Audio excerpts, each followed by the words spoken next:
Marcus Reed never imagined that a single act of kindness from years ago, a moment he couldn't even remember, would come back to find him. But when a mysterious billionaire appears at the door of his crumbling apartment with an old photograph and a handwritten letter, Marcus's world of endless struggle begins to shift. This isn't about debt. This isn't about threats. This is something he can't comprehend, and it's about to turn his life upside down forever. Marcus Reed knew the exact time because he'd been awake for the past hour and 12 minutes, staring at the water stain on the ceiling that had grown another inch since Tuesday. Sleep didn't come easy anymore. It hadn't for 3 years, not since Sarah died, not since the hospital bills turned into collection notices, not since the word widower became the label that defined him more than his own name. The knock came again, harder this time. Marcus sat up on the couch where he'd fallen asleep in his work clothes, his back screaming in protest. The springs had given out months ago, but replacing a couch wasn't exactly high on the list when the rent was 2 weeks late and Chloe needed new shoes. Again. 6-year-olds had a way of outgrowing everything right when you couldn't afford it. He rubbed his face, feeling the stubble that had gone past 5 o'clock shadow and was approaching full beard territory. When had he last shaved? Thursday? Maybe Wednesday. The knock came a third time, and Marcus finally stood, his knees popping loud enough to wake the dead. He glanced toward the bedroom where Chloe slept, her door still closed. Good. The kid needed rest more than he did. Yesterday she'd come home from school with that look, the one that said some other kid had made a comment about her clothes or her lunch, or the fact that her dad drove a car that was older than she was. Marcus moved toward the door, his socks padding across the worn carpet that had probably been beige once upon a time, but was now some shade of defeated gray. Through the peephole, he saw a man in a suit, an actual suit, the kind that cost more than Marcus made in a month, maybe 2 months. His first thought, landlord finally sent someone official. His second thought, I'm so screwed. Marcus opened the door but kept the chain lock on. Yeah? The man on the other side was maybe late 40s, early 50s, with silver threading through dark hair and the kind of face that suggested he'd never missed a meal or lost sleep over a past due notice. His suit was charcoal gray, perfectly tailored, and his shoes were polished to a mirror shine. Everything about him screamed money in a way that made Marcus acutely aware of the coffee stain on his own shirt and the hole in his left sock. Marcus Reed? The man's voice was smooth, controlled, like he was used to people listening when he spoke. Who's asking? My name is Victor Hale. He said it like Marcus should recognize it. Marcus didn't. I apologize for the early hour. May I come in? No. Marcus didn't move. What do you want? Victor's expression didn't change, but something flickered in his eyes. Amusement, maybe, or respect. Hard to tell. I'm here about a debt you owe. And there it was. Marcus felt his stomach drop. I don't owe you anything. You misunderstand. Victor reached into his jacket, slowly, deliberately, and pulled out a cream-colored envelope. I owe you. Marcus stared at the envelope like it might bite him. That's supposed to make sense? Not yet. Victor held it out, waiting. But it will. Every instinct Marcus had told him to shut the door, go back to bed, pretend this weird-ass conversation never happened. Rich guys in expensive suits didn't show up at broke men's doors at dawn with envelopes and cryptic statements. That wasn't how the world worked. That was movie stuff, fairy tale stuff, definitely not real-life stuff. But something in Victor's face stopped him. Not pity. Marcus would have slammed the door on pity. This was something else, something that looked almost like gratitude? Marcus closed the door just long enough to unlatch the chain, then opened it wider. He took the envelope. It was heavier than he expected, like it held more than just paper. That's all I came to deliver. Victor stepped back. What you do with it is entirely up to you. Wait. Marcus looked down at the envelope, then back up. What is this? An answer to a question you didn't know you asked. Victor was already moving toward the stairs. And perhaps a question to an answer you thought you knew. That's the vaguest shit I've ever heard. Victor paused at the top of the stairwell and almost smiled. Almost. Read it when you're ready, Mr. Reed. Not before. Then he was gone. Footsteps echoing down the concrete stairs like a ghost who'd decided to wear expensive shoes. Marcus stood in his doorway, envelope in hand, wondering if he'd just hallucinated the whole thing. Maybe he'd finally cracked. Maybe the stress and the exhaustion and the endless grind had broken something in his brain, and he was standing here in dirty socks talking to nobody about nothing. "Daddy?" He turned to find Chloe in the bedroom doorway, clutching her stuffed rabbit, the one Sarah had given her, the one with the missing eye that Chloe refused to let him throw away. Her dark hair stuck up in about 17 different directions, and she wore the oversized t-shirt she used as pajamas because actual pajamas cost money they didn't have. "Hey, Bug." Marcus slipped the envelope into his back pocket. "What are you doing up?" Someone knocked really loud. She rubbed her eyes. Who was it? Nobody important, just some guy. Marcus walked over and scooped her up, feeling the familiar weight of her, the warmth that somehow made everything else matter less. "You hungry? I think we've got some cereal left." "The good kind or the cardboard kind?" "What do you think?" "Cardboard kind." But she said it with a smile, and that smile was worth more than whatever was in that envelope, worth more than anything Victor Hale could possibly offer. Marcus carried her to the kitchen, which was really just one corner of the main room separated by a counter that had seen better decades. The apartment was a studio they'd somehow convinced the landlord to count as a one-bedroom because there was a wall. Never mind that the wall was particle board and you could hear everything through it. But it was shelter.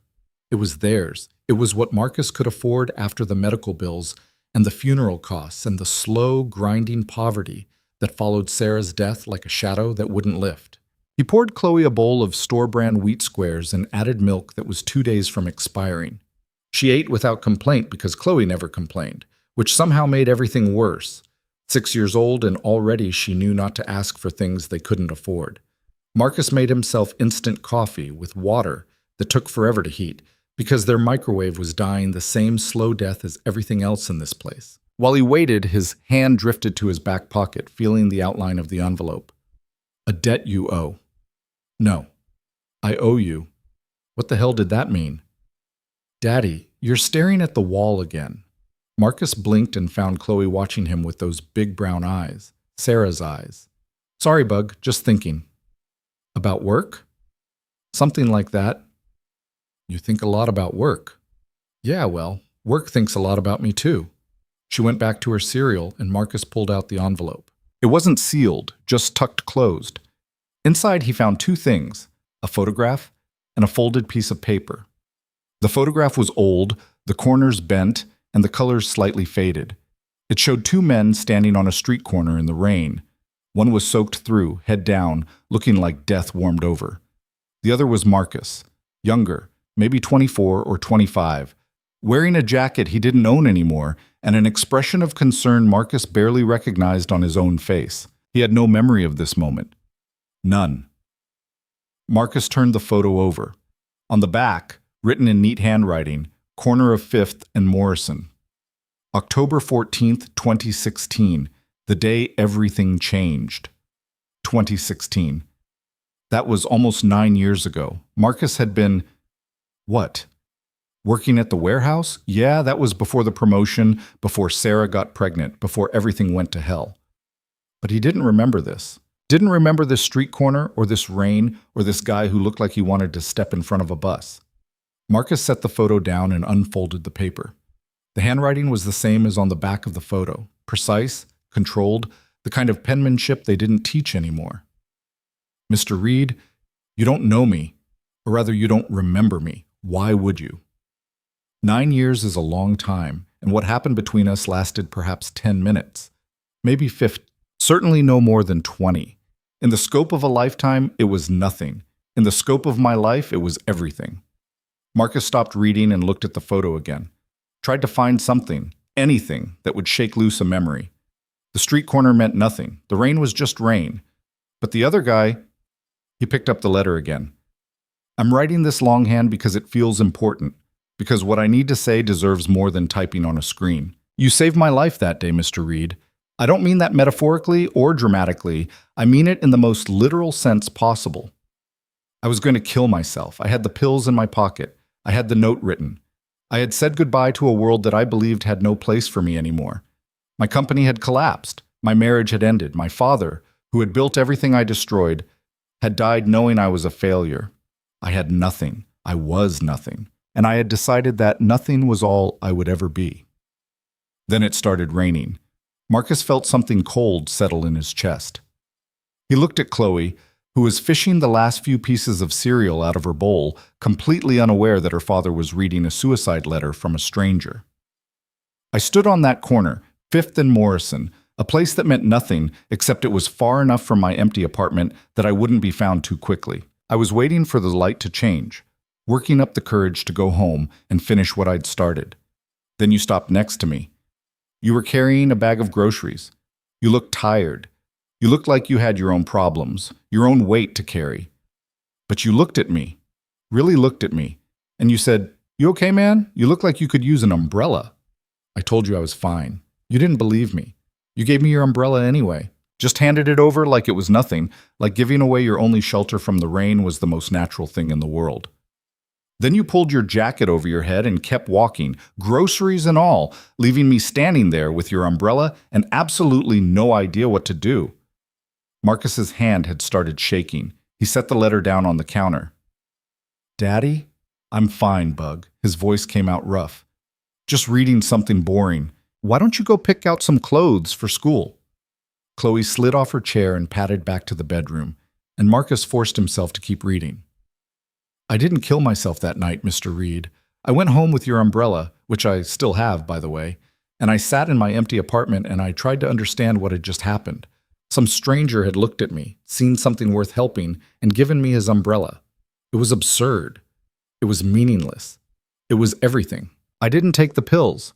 I sat with that umbrella and I thought about the kind of person who gives away their only protection from a storm to someone they don't know. I thought about the casual kindness of it, the absolute lack of expectation for anything in return. I thought about the fact that you were carrying groceries, which meant you were going somewhere, building something, living a life that required food and planning, and tomorrow. I wanted that. I wanted tomorrow, so I started building it. I started over.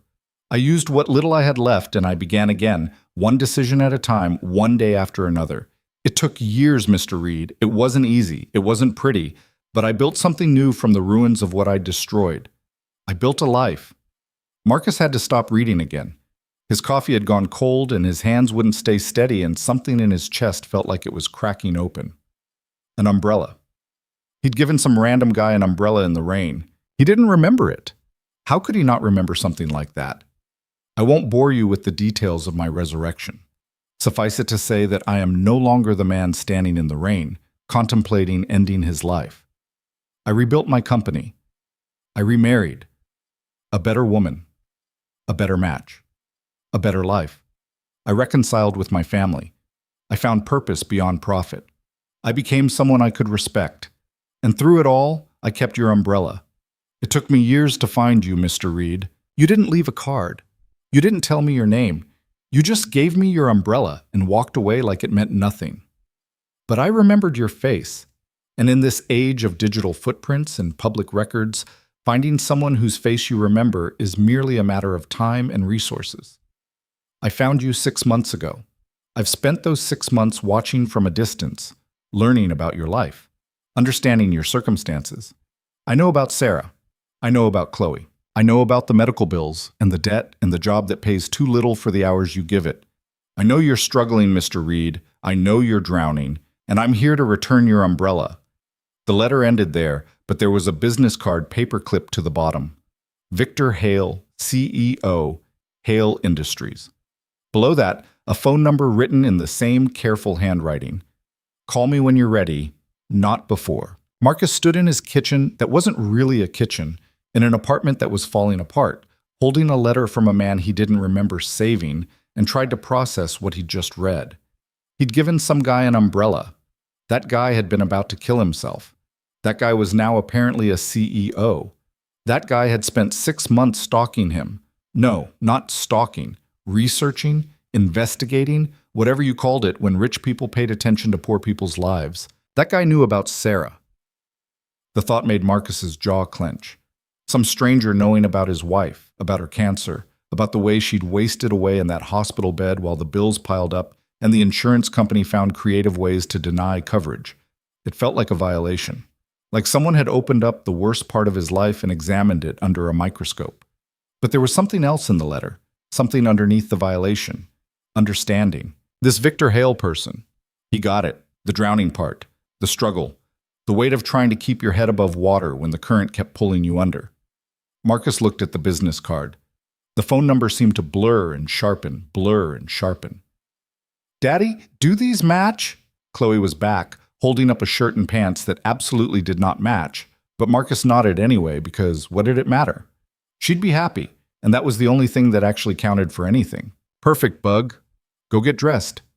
She disappeared again, and Marcus was alone with the letter and the photo and the business card that felt like it weighed about 1,000 pounds. He should throw it away. All of it. Rich guy wants to ease his conscience? That wasn't Marcus's problem.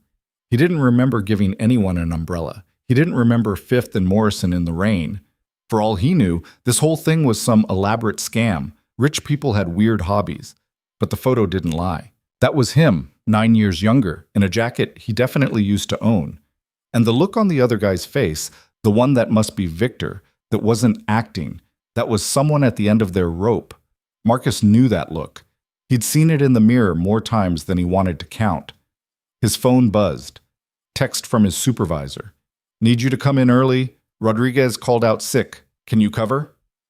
Marcus closed his eyes. He was already scheduled to work a double shift today. 8 hours at the warehouse, then 4 hours cleaning office buildings at night. Adding Rodriguez's shift meant what? 6 hours of sleep total before he had to be back again tomorrow? He typed back, yeah. Be there in 45. Because what else was he going to say? No? He couldn't afford no. No meant missing rent again. No meant Chloe eating cardboard cereal for another month. No meant the car finally dying and not having the money to fix it. No wasn't an option when you were the only thing standing between your kid and the kind of poverty that swallowed people whole. Marcus pocketed the business card and the photo, left the letter on the counter where Chloe wouldn't see it, and went to take the fastest shower of his life. The water ran cold after 90 seconds, another thing he'd meant to call the landlord about. And Marcus stood under the icy spray thinking about umbrellas and rain and suicide notes written by men who were supposed to be dead. He thought about the way Victor had looked at him this morning, not with pity, not with condescension, with something that almost looked like respect, gratitude, some emotion Marcus couldn't quite name because nobody looked at him like that anymore. These days, people looked at him like he was background noise, part of the scenery, another broke single dad grinding himself into dust. Victor Hale had looked at him like he mattered. Marcus turned off the water and dried himself with a towel that had gone threadbare in the middle. In the mirror, he barely recognized his own face. When had he gotten so old? 32 wasn't supposed to look like this, wasn't supposed to feel like this. He got dressed in his warehouse uniform, company-issued shirt that was 2 sizes too big, and pants that were starting to fray at the cuffs. Attractive. Really selling the whole functioning adult image. Chloe was waiting by the door in her mismatched outfit, backpack on, ready for school. She'd made herself a sandwich for lunch, peanut butter on bread that was a day from going stale, and packed it in a plastic bag because they were out of the good sandwich bags. Ready, Bug? Ready, Daddy? They walked down to the car, a 2003 Honda Civic that Marcus had bought for $800 after the old car finally gave up the ghost. It made concerning noises when he started it, and the check engine light was permanently on, but it ran. Most days. That was the bar now. Does it run most days? Marcus drove Chloe to school, watching her in the rearview mirror as she stared out the window at a world that probably looked a lot brighter from 6 years old than it did from 32. She was a good kid, a great kid. She deserved so much more than this, more than mismatched clothes and cardboard cereal and a father who was too tired to read her bedtime stories half the time. Love you, Bug, he said when he pulled up to the school. Love you too, Daddy. She hugged him tight, then scrambled out of the car and ran toward the building where other kids were gathering, their clothes matching, their lunches probably not peanut butter on stale bread. Marcus sat there for a moment, watching her disappear inside. Then he pulled out the business card. Victor Hale, CEO, Hale Industries. Call me when you're ready. Marcus wasn't ready, wasn't even close to ready, but he was drowning, and someone had just thrown him a rope, and maybe, It was time to admit that he couldn't keep treading water forever. He put the car in drive and headed to the warehouse, the business card burning a hole in his pocket like a live coal. The warehouse job was exactly what it sounded like. Moving boxes from point A to point B for 8 hours, while a supervisor who'd never moved a box in his life told you to move faster. Marcus was good at it. Good at keeping his head down, good at hitting his numbers, good at being invisible. Invisible meant they didn't hassle you. Invisible meant steady hours. Invisible meant forgotten. "Reed, need you on dock 4. Marcus grabbed his dolly and headed to dock 4, where a truck had just backed in with what looked like about 9,000 boxes of automotive parts. He started loading, his body falling into the rhythm it knew. Lift, stack, wheel, unload, repeat. His mind went somewhere else, the way it always did during these shifts. He thought about Sarah. Not the Sarah at the end. He tried not to think about that version, the one who'd weighed 90 pounds and could barely keep her eyes open. He thought about Sarah before. Sarah laughing, Sarah singing off key in the kitchen, Sarah telling him he worried too much about money and not enough about living. She'd been wrong about that. Should have worried more about money. Maybe then they could have afforded better insurance, better doctors, better chances. "Reed, you fall asleep over there?" Marcus blinked and realized he'd stopped moving, just standing there with a box in his hands like a statue. "Sorry, on it." He worked faster, trying to outrun the thoughts that always caught up anyway. Lunch break came at noon. Marcus sat in his car, easier than dealing with the break room politics, and ate the same sandwich he'd made for Chloe. Peanut butter on almost stale bread. Gourmet. He pulled out his phone, stared at it. The business card was in his other pocket, but he'd memorized the number. 11 digits between him and... what? A handout? Charity? Some rich guy's guilt trip? Or maybe something else. Maybe help. Marcus hated that word. Help. It tasted like failure in his mouth, like admitting he couldn't handle his own life, couldn't take care of his own kid, couldn't be the man Sarah had believed he was. But Sarah was gone, and Chloe was here. And the rent was late, and the car was dying, and Marcus was so goddamn tired he could barely see straight most days. He dialed the number before he could talk himself out of it. It rang twice. "Marcus?" Victor's voice, calm and unsurprised, like he'd been waiting. "I'm glad you called." "Yeah, well, don't get too excited." Marcus leaned back against the headrest. "I don't even know why I'm calling." "You're calling because you read the letter, and because you're trying to decide if I'm insane, if this is real, or if there's some catch you haven't figured out yet." "All of the above." Victor made a sound that might have been a laugh. "Understandable. Would it help if we met in person? Somewhere public, somewhere you'd feel comfortable?" "I don't feel comfortable anywhere right now." "Also understandable." A pause. "There's a diner on Lexington between 3rd and 4th, Molly's. Do you know it?" Marcus knew it.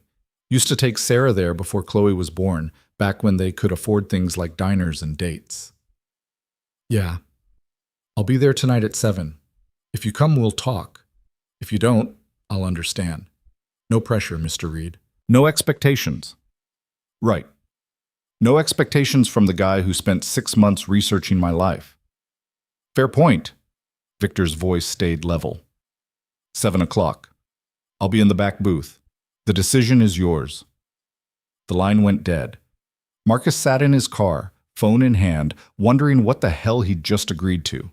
Or not agreed to. He hadn't actually said yes, hadn't committed to anything. He could just not show up.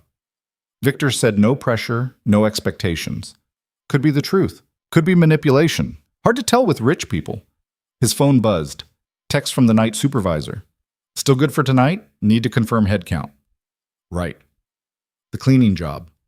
4 hours of emptying trash cans and vacuuming office floors after everyone went home. He was supposed to be there at 6. Marcus stared at the text, then at the time. 12:17 p.m. 7 o'clock at Molly's meant skipping the cleaning shift, meant losing 4 hours of pay, meant falling further behind on bills that were already late, meant maybe, possibly, finding a way out of this hole he'd been digging for 3 years. He typed back to the night supervisor. "Can't make it tonight. Sorry for short notice." Then he turned his phone face down and went back to work before he could change his mind. The afternoon dragged. Every box felt heavier. every hour longer. Marcus kept checking the clock like it might tell him something other than the obvious. Time was passing, and he was moving toward a decision he didn't fully understand. At 4 o'clock, his shift ended. Rodriguez still hadn't shown up, probably actually sick or possibly just sick of the job, and the supervisor asked if Marcus could stay late. "Can't," Marcus said. "Got something." The supervisor looked surprised. Marcus never had something. Marcus always stayed late, always covered, always said yes because yes meant hours and hours meant money.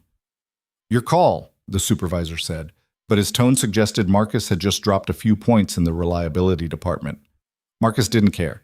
He clocked out, walked to his car, and sat there for 10 minutes trying to decide if he was making the biggest mistake of his life. He picked up Chloe from after-school care, a program that cost money they didn't have, but was cheaper than a babysitter and better than leaving a 6-year-old alone. She chattered about her day, about the art project she'd made, about how Tommy Jefferson had thrown up during lunch, and it was gross, but also kind of funny. Marcus listened with half his brain while the other half spun in circles. "Daddy, you're doing the wall thing again." "Sorry, Bug," he focused on her. "Tell me more about the art project." She did, in excruciating detail, and by the time they got home, Marcus had heard everything there was to know about construction paper and glue sticks, and how Miss Peterson said Chloe's rainbow was very creative, even though Chloe thought it looked more like a blob. "It's a great blob," Marcus assured her. "Best blob I've seen all day." Chloe giggled, and that sound, that pure, unfiltered joy, reminded Marcus why any of this mattered. At 6:30, he called Mrs. Chen from down the hall. She was 70-something, lived alone, and had always been kind to Chloe. She also owed Marcus a favor for fixing her toilet last month when the landlord ignored her calls. "Can you watch Chloe for a couple hours? I'll pay you." "Don't be silly," Mrs. Chen said. "Send her over. We'll make cookies." "You don't have to." "Cookies aren't negotiable, Marcus. Neither is helping neighbors." So Marcus walked Chloe down to Mrs. Chen's apartment, watching his daughter's face light up at the promise of cookies, and tried not to feel like a complete failure for needing help. At 6:50, he got back in his car and drove to Molly's diner. The place hadn't changed. Same red booths, same checkered floor, same smell of coffee and fryer grease. Sarah used to order the French toast. Marcus always got the burger. They'd split a piece of pie after, and Sarah would steal most of his fries even though she'd ordered her own. The memory hit him hard enough that he almost turned around. But Victor Hale was already there, sitting in the back booth like he'd promised, wearing a different suit but the same expression of careful control. Marcus walked over, sat down across from him, didn't say anything. "Thank you for coming," Victor said. "Haven't decided if I'm staying yet." "Also fair." Victor slid a menu across the table. "Order something. It's on me." "I don't want your money." "I'm not offering money. I'm offering dinner. There's a difference." Marcus opened his mouth to argue, then realized how stupid that would sound. He was tired and hungry and sitting in a diner. The least he could do was eat. When the waitress came over, Marcus ordered coffee and the burger. Victor ordered the same, which felt significant somehow, like he was trying to prove he was just a regular guy who ate regular food. They sat in silence until the coffee came. "So," Marcus finally said, "you're not dead. Observant. That letter made it sound like you should be." "I should be." Victor wrapped his hands around his coffee cup. "By all rights, I should have died 9 years ago on that street corner. But you gave me an umbrella, and I didn't." "I don't remember it." "I know." "Doesn't that bother you? That something that changed your whole life was so meaningless to me I don't even remember it?" Victor considered that. "No. It makes it more remarkable, actually. You helped someone in the rain without thinking twice about it. That kind of casual kindness, that's rare. That's worth something." Marcus took a drink of coffee. It was too hot and burned his tongue, but he didn't care. "What do you want from me, Mr. Hale?" "Victor, please." "Fine. Victor, what do you want?" "To repay a debt." "By stalking me for 6 months?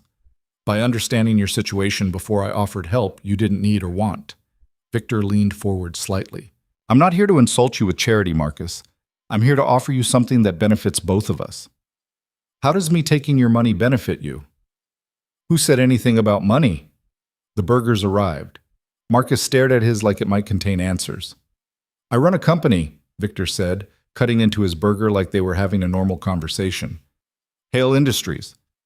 We do commercial real estate development, property management, some construction. We're successful.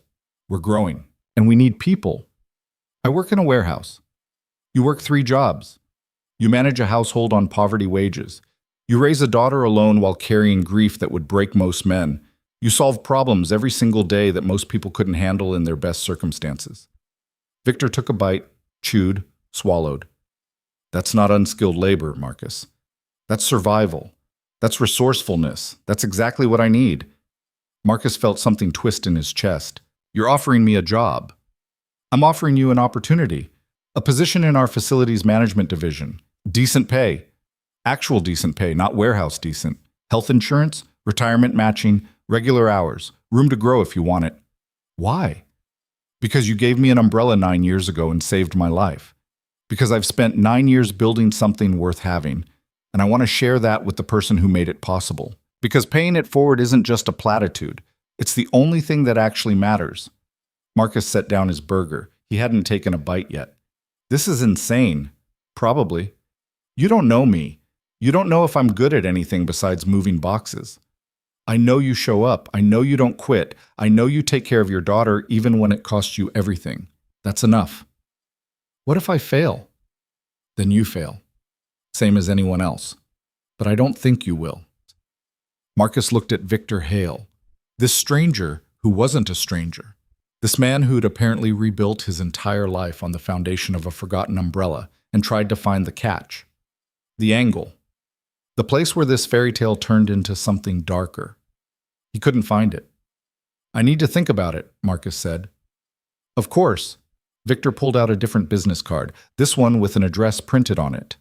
This is our main office. If you decide you want to try, show up Monday morning at 8. Ask for Helen Reeves in HR. She's expecting you. She's expecting me? I haven't even said yes. No. But I'm hoping you will. They finished their burgers in silence. Victor paid the check despite Marcus's half-hearted protest, and they walked out to the parking lot together. One more thing, Victor said. The umbrella. I still have it, like I said in the letter. I'd like to return it to you. Keep it. Marcus, keep it. Marcus met Victor's eyes. Sounds like you need it more than I do. Something shifted in Victor's expression. Vulnerability, maybe, or just recognition that some debts couldn't be repaid with money or jobs or grand gestures. Monday, Victor said, 8 o'clock. Think about it. Then he got into a car that probably cost more than Marcus would make in 5 years and drove away. Marcus sat in his Civic, the business card with the office address in his hand, and tried to make sense of the last 12 hours. A knock at dawn. A letter from a dead man. A job offer from a stranger. An umbrella that saved a life Marcus didn't remember saving. It was too much. Too strange. Too good to be true. But when Marcus got home and picked up Chloe from Mrs. Chen's apartment, his daughter smelling like chocolate chip cookies and happiness, he looked at the business card again. Monday, 8 o'clock. Room to grow. Health insurance. Regular hours. A chance. Maybe the only chance he'd get. Marcus tucked Chloe into bed, read her 3 stories instead of 1, and sat in the dark long after she'd fallen asleep. In his pocket, the business card felt like a loaded gun, dangerous, promising, capable of changing everything. He thought about umbrellas and rain and the kind of kindness that echoes across years without making a sound. He thought about Sarah and what she would have told him to do. He thought about Chloe, sleeping in the next room, dreaming dreams that didn't include words like poverty or struggle or barely making it. At 11:47 p.m., Marcus made a decision. He didn't know if it was the right one. Didn't know if Victor Hale was genuine or insane or some combination of both, but he knew he couldn't keep drowning forever. Monday, 8 o'clock. Maybe it was time to accept the umbrella being offered, even if he didn't fully understand where it came from or why it was being held out to him now. Maybe it was time to stop struggling against the current and let someone pull him to shore. Maybe, just maybe, kindness really did come back around, even when you'd forgotten giving it in the first place. Marcus set the business card on his nightstand where he'd see it first thing in the morning. Then he closed his eyes and tried to sleep. The rain from 9 years ago falling somewhere in his dreams. Monday morning came too fast and not fast enough. Marcus woke at 5:30 out of habit, his body trained to function on minimal sleep and maximum anxiety. For a moment, just one brief, disorienting moment, he forgot about Victor Hale and the job offer and the decision he'd made in the dark. Then he remembered, and his stomach did something complicated. Chloe was still asleep. Marcus moved quietly through the apartment, making coffee in the dying microwave and staring at the business card he'd left on the nightstand. Hale Industries. 8 o'clock. Helen Reeves in HR. He could still back out. Call in, say he'd changed his mind, go back to the warehouse where at least he knew what failure looked like. But he didn't. Instead, he took a shower that ran cold after 60 seconds, shaved with a disposable razor that had seen better weeks, and put on the only button-down shirt he owned that didn't have visible stains. It was wrinkled. He didn't own an iron. The shirt would have to deal with its issues, same as Marcus. Chloe woke up at 6:15, earlier than usual, like she could sense something was different. "Why are you wearing the fancy shirt?" she asked, rubbing sleep from her eyes. "Got a thing today." Marcus poured her cereal. "Might be starting a new job." "A better job?" "Maybe." "Will you be home more?" The question hit him square in the chest. "I hope so, Bug." She smiled at that, and Marcus felt the weight of every promise he'd ever made to her, spoken and unspoken, settle on his shoulders like a physical thing. He dropped Chloe at school at 7:20, watching her run toward the building in her mismatched clothes, backpack bouncing. Then he sat in the parking lot for 10 minutes, gripping the steering wheel, trying to remember how to breathe like a normal person. At 7:40, he drove to the address on the business card. Hale Industries occupied a modern glass building in the business district, the kind of place Marcus drove past but never thought about entering. The lobby had marble floors and a receptionist who looked like she'd never worn a wrinkled shirt in her life. "Can I help you?" She smiled, but it was the professional kind that didn't reach her eyes. "I'm here to see Helen Reeves, in HR." "Do you have an appointment?" "Victor Hale told me to come. I'm Marcus Reed." The receptionist's smile shifted slightly, became more real, less automatic. "Oh, yes, Mr. Reed. Miss Reeves is expecting you. Elevators are to your left, 4th floor. She'll meet you there." Marcus nodded and walked toward the elevators, feeling like an imposter in his wrinkled shirt and worn shoes. The elevator was mirrored, and he caught sight of himself. Tired eyes, cheap haircut, the look of someone who'd been ground down by circumstances and was trying to pretend otherwise. The doors opened on the 4th floor, and a woman in her 50s stood waiting. She had gray hair cut short, and the kind of face that suggested she'd seen everything and wasn't impressed by most of it. "Marcus Reed?" She extended a hand. "Helen Reeves. Welcome to Hale Industries." Her handshake was firm, no nonsense. Marcus appreciated that. "Thanks for seeing me. I know this is unusual." "Unusual is one word for it." Helen started walking, and Marcus followed. Victor doesn't usually personally recruit facilities management staff, but he was very clear about wanting you here. "He tell you why?" "He told me you helped him once, and he wanted to return the favor." "The specifics are between you two." She stopped at a door marked Conference Room B. "But I'll be honest, Mr. Reed, Victor's instincts about people are usually solid. If he thinks you're worth bringing on, I'm inclined to trust that. Even though you don't know anything about me? I know you showed up on time wearing a clean shirt. You'd be surprised how many people fail that basic test." Helen opened the door. "Have a seat. I've got some paperwork for you to fill out, and then we'll talk about the position." The next hour was a blur of forms and questions. Marcus filled out tax documents, direct deposit information, emergency contacts that didn't exist because he didn't have anyone to call if things went wrong. Helen asked about his work history, and Marcus gave her the abbreviated version: warehouse, cleaning services, whatever paid the bills. "You've been working multiple jobs for 3 years?" Helen looked at his application. "Had to." "That's going to stop." She set down her pen. "The position we're offering is full-time, 40 hours a week. Overtime available but not required. Starting salary is $48,000 a year." Marcus's brain stuttered. $48,000? Plus benefits. Health insurance kicks in after 90 days, dental after 6 months. We match 401k contributions up to 4%. 2 weeks paid vacation, sick leave separate. Marcus did the math in his head. $48,000 was more than he'd made from all three jobs combined last year. It was more than he'd ever made in his life. That seems like a lot for facilities management. It's competitive for the industry. You'll be supervising a team of 3, managing maintenance schedules, coordinating with contractors, handling building issues across our properties. Helen leaned back in her chair. It's real work, Marcus. We're not giving you a made-up position. Victor wants to help you, yes, but he also needs someone capable of doing the job. What if I'm not? Then we'll find out, and we'll deal with it. But I've been doing this for 20 years, and I've learned to read people. You strike me as someone who doesn't quit easily. Can't afford to quit. Good. We don't need quitters. We need people who show up. Helen slid a packet of papers across the table. This is the full job description, employee handbook, benefits information. Take it home, read it, think about it. If you want the position, you can start next Monday. If you don't, no hard feelings. Marcus stared at the packet like it might disappear if he blinked. Can I ask you something? Shoot. Do you think this is crazy?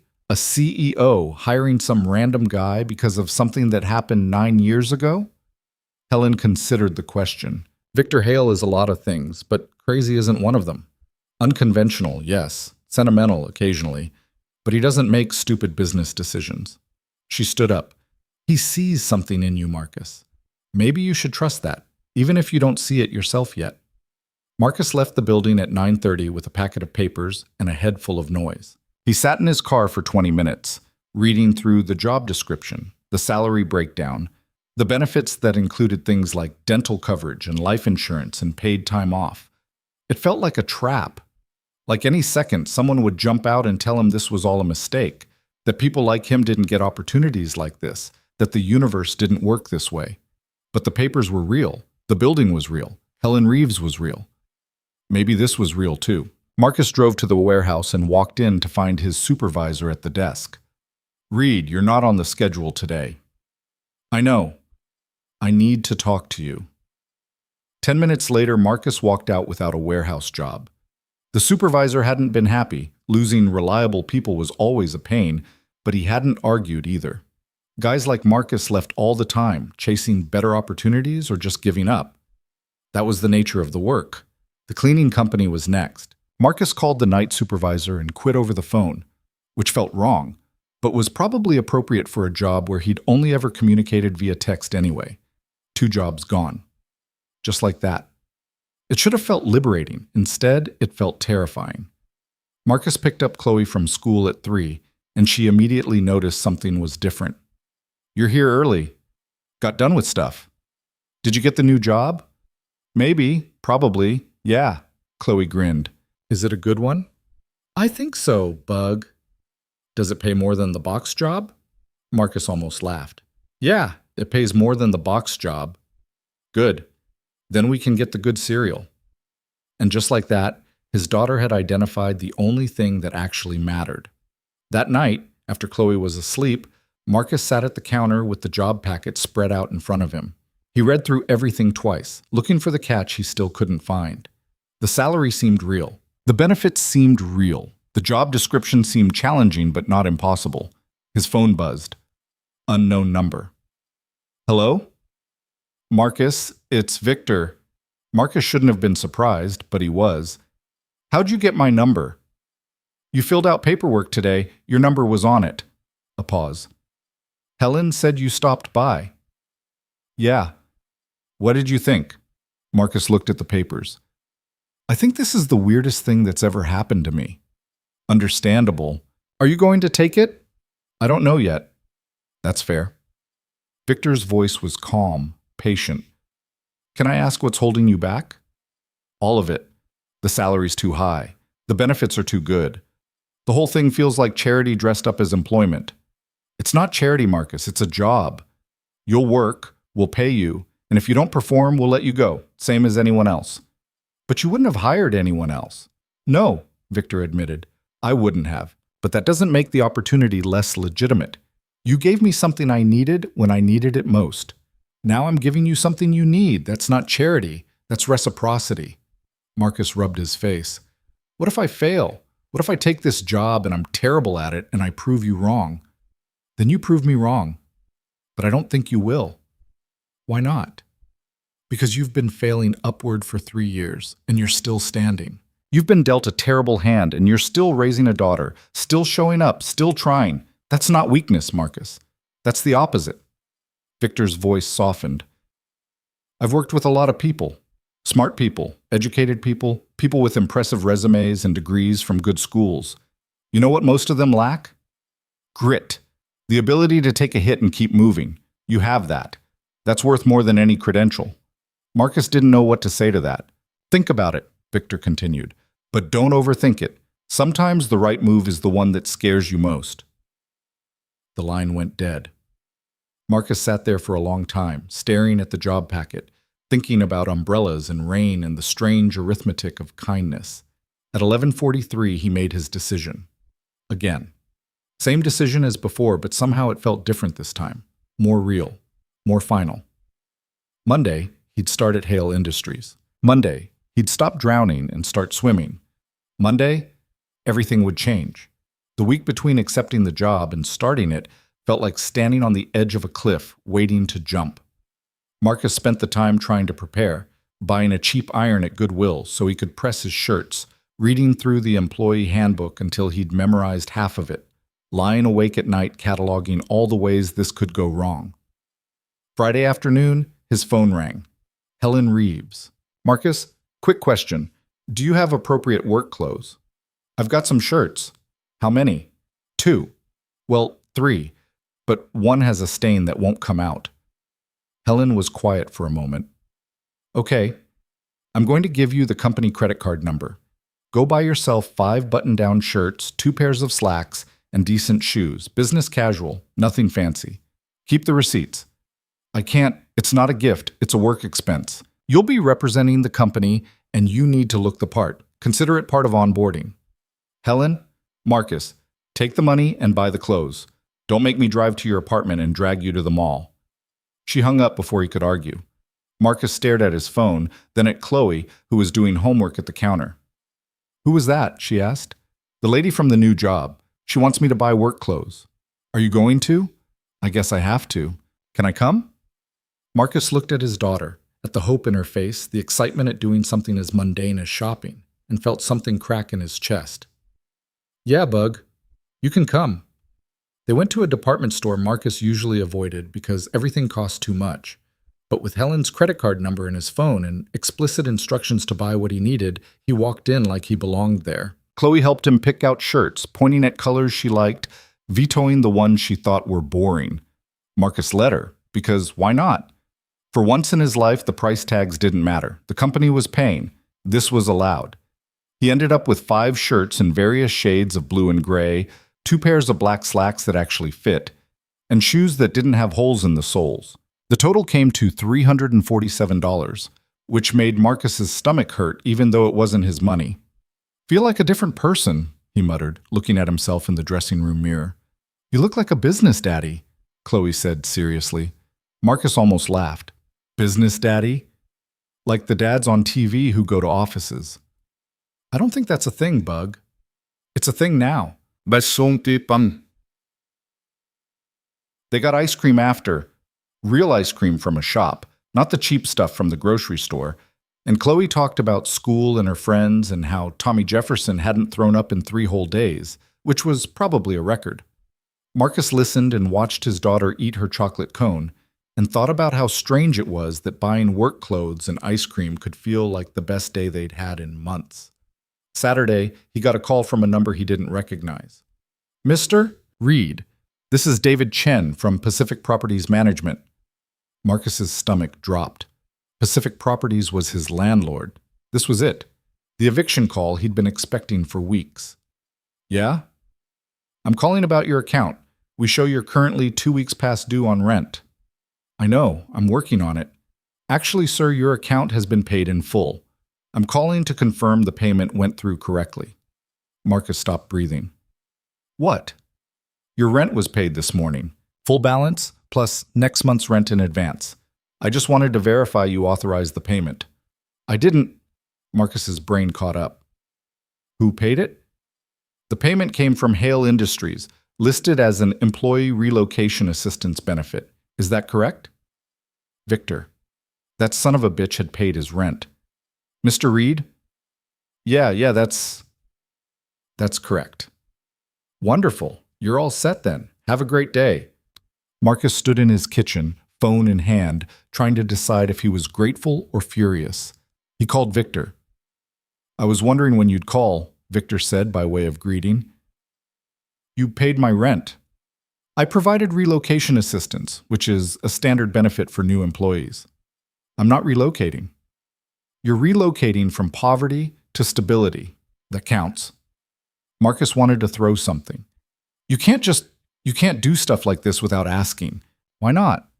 Because it's my rent, my responsibility, my problem to solve. And now it's solved. Victor's voice stayed maddeningly calm. Marcus, I understand pride. I respect it. But pride doesn't keep a roof over your daughter's head. Let me help you. Stop fighting it. This wasn't part of the deal. There is no deal. There's me trying to pay forward a kindness, and you trying to punish yourself for needing help. Which of us is being unreasonable? Marcus didn't have an answer for that. You start Monday, Victor continued. Show up, do the work, take care of your daughter. That's all I'm asking. The rest is just logistics. I don't like feeling like I owe you. You don't owe me anything. You already paid the debt 9 years ago with an umbrella. Everything else is interest. The line went dead. Marcus stood there for a long time, angry and grateful and confused all at once. Chloe found him like that, standing in the kitchen, staring at nothing. Daddy? You okay? Yeah, Bug. Just thinking. About the new job? About a lot of things. She hugged him, and Marcus held her tight, trying to remember that this, all of this, was for her. His pride mattered less than her stability. His discomfort with accepting help mattered less than giving her a better life. Maybe Victor was right. Maybe it was time to stop fighting and start accepting. Sunday night, Marcus couldn't sleep. He lay on the couch, staring at the ceiling, running through everything that could go wrong tomorrow. He'd show up and they'd realize they'd made a mistake. He'd mess up his first day and prove Victor wrong. He'd embarrass himself in front of Helen and the team he was supposed to supervise. At 3 a.m., he gave up on sleep and made coffee. At 5:30, he showered and put on one of his new shirts and the new slacks and the new shoes that didn't hurt his feet. At 6, he looked at himself in the mirror and barely recognized the person staring back. At 6:45, he woke Chloe and got her ready for school, moving through the routine on autopilot. At 7:30, he dropped her off and watched her run toward the building, the same as every day. At 7:55, he pulled into the parking lot at Hale Industries and sat in his car, hands shaking slightly, trying to remember how to breathe. At 8 o'clock exactly, he walked through the front door. Helen was waiting in the lobby. Right on time. Good. Come on, I'll show you around and introduce you to your team. The facilities management office was on the second floor, a space that looked lived in and functional rather than showroom perfect. 3 people were already there, 2 men and a woman, all looking at Marcus with varying degrees of curiosity. Everyone, this is Marcus Reed. He's taking over as facilities supervisor. Marcus, this is James, Rita, and Paul. They'll show you the ropes. James was older, maybe 55, with gray hair and the build of someone who'd spent his life doing physical work. Rita was younger, early 30s, with dark skin and an expression that suggested she didn't suffer fools. Paul looked fresh out of college, nervous energy, and 2 new work boots. Supervisor, huh? James's tone wasn't hostile, just measuring. What's your background? Warehouse work mostly, some maintenance. Been fixing things my whole life. Ever supervised a team? No. James nodded slowly. Well, at least you're honest.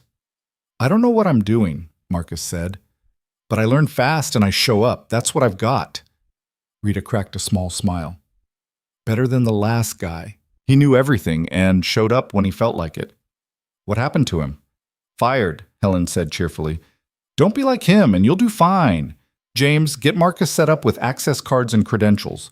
Rita, walk him through the property management system. Paul, show him the maintenance schedules. I'll check in this afternoon. She left, and Marcus was alone with his new team.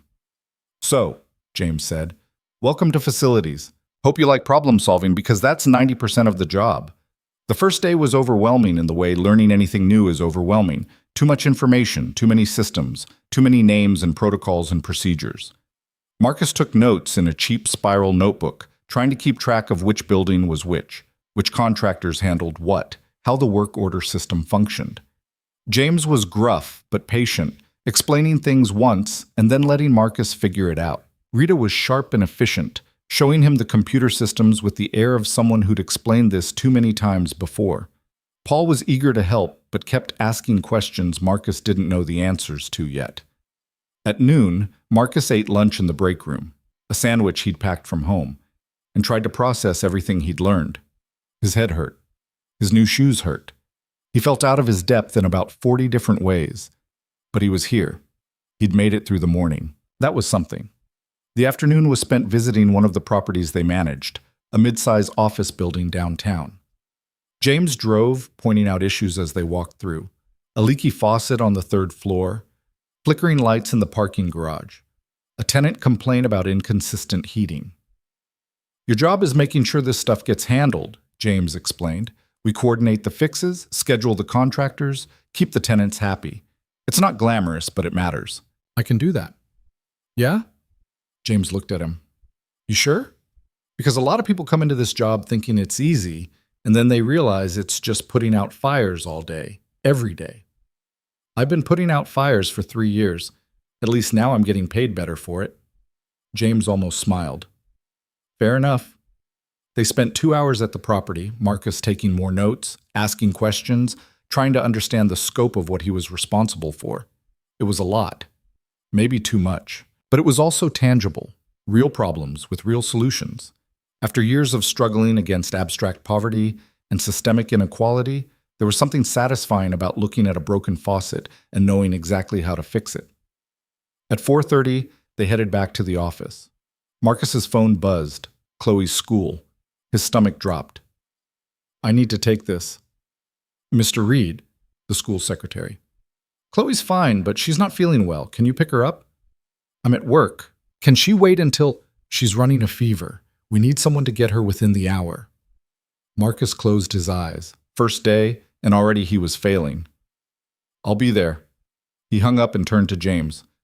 "I need to leave. My daughter's sick." James didn't hesitate. "Go. Family comes first." "It's my first day. And if Helen or Victor have a problem with you taking care of your kid, they can take it up with me. Go get your daughter." Marcus went. He picked up Chloe from the school nurse's office, and she did look miserable, pale and quiet, leaning against him in the car like she didn't have the energy to sit up straight. Her forehead was hot under his hand. "Sorry, Daddy," she mumbled. "Nothing to be sorry for, Bug. You didn't do this on purpose." He took her home, gave her children's Tylenol from the medicine cabinet, and put her to bed with her stuffed rabbit and a cup of water. She was asleep in minutes. Marcus sat on the edge of her bed, watching her breathe, and felt the familiar weight of single parenthood settle on his shoulders. This was the part nobody talked about, the impossible logistics of raising a kid alone while trying to hold down a job. When Chloe got sick, there was no co-parent to call, no backup plan, just Marcus trying to be in 2 places at once and failing at both. His phone buzzed. "Helen." "James said you had to leave early. Everything okay?" "My daughter's sick. I had to pick her up from school." "How is she?" "Fever. Nothing serious, probably just a virus. But I couldn't leave her there." "Of course not." Helen's voice was matter-of-fact. "Do you need tomorrow off? We can have James cover." Marcus was so surprised he almost dropped the phone. "You're not mad?" "Why would I be mad? Your kid is sick. That's life. Take care of her. Come back when you can. We'll manage." "Helen, it's my first day. And you showed up on time, worked hard, asked good questions, and left early because your daughter needed you. Sounds like a pretty successful first day to me. Most jobs would fire me for this." "We're not most jobs.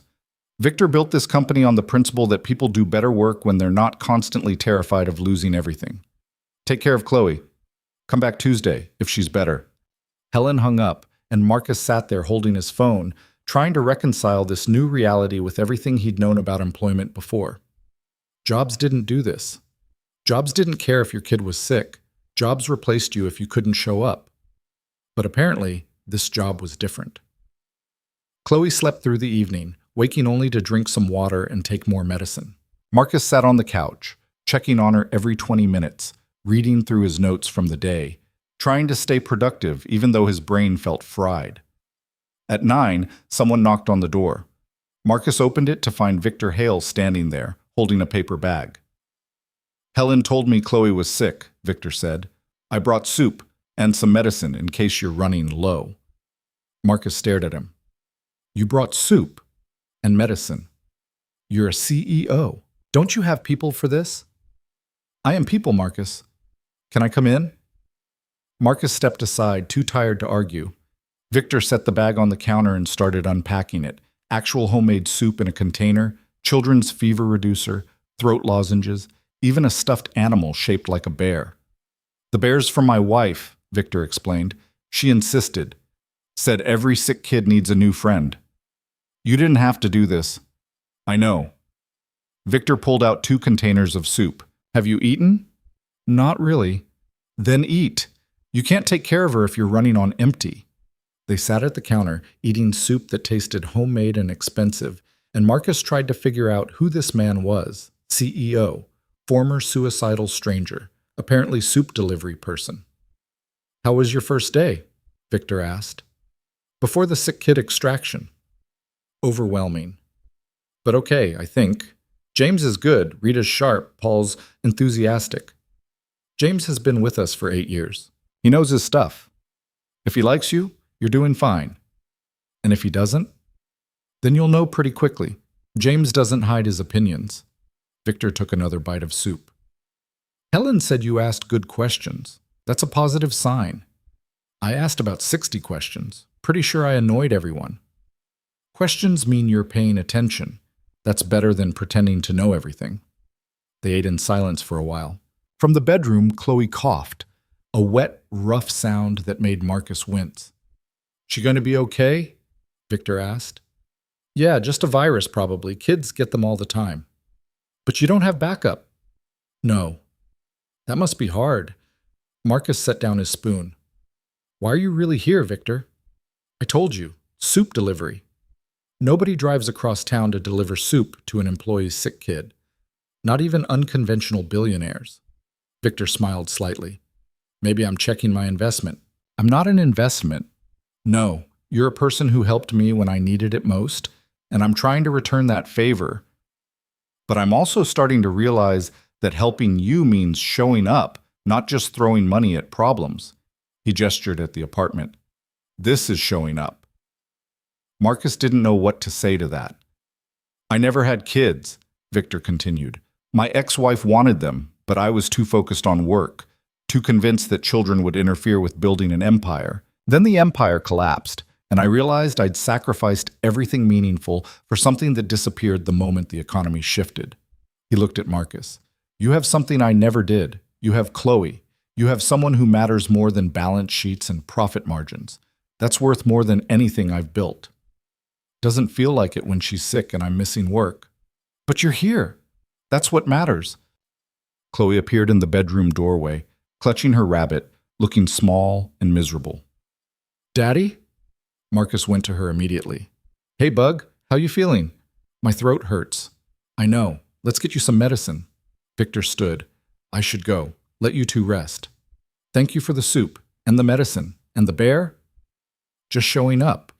Victor headed for the door, then paused. "Marcus, you did good today. First day jitters and sick kid emergency and all. You showed up, you tried, you took care of your daughter. That's all anyone can ask." He left before Marcus could respond. Marcus gave Chloe medicine, tucked her back into bed with the new bear, and sat with her until she fell asleep again.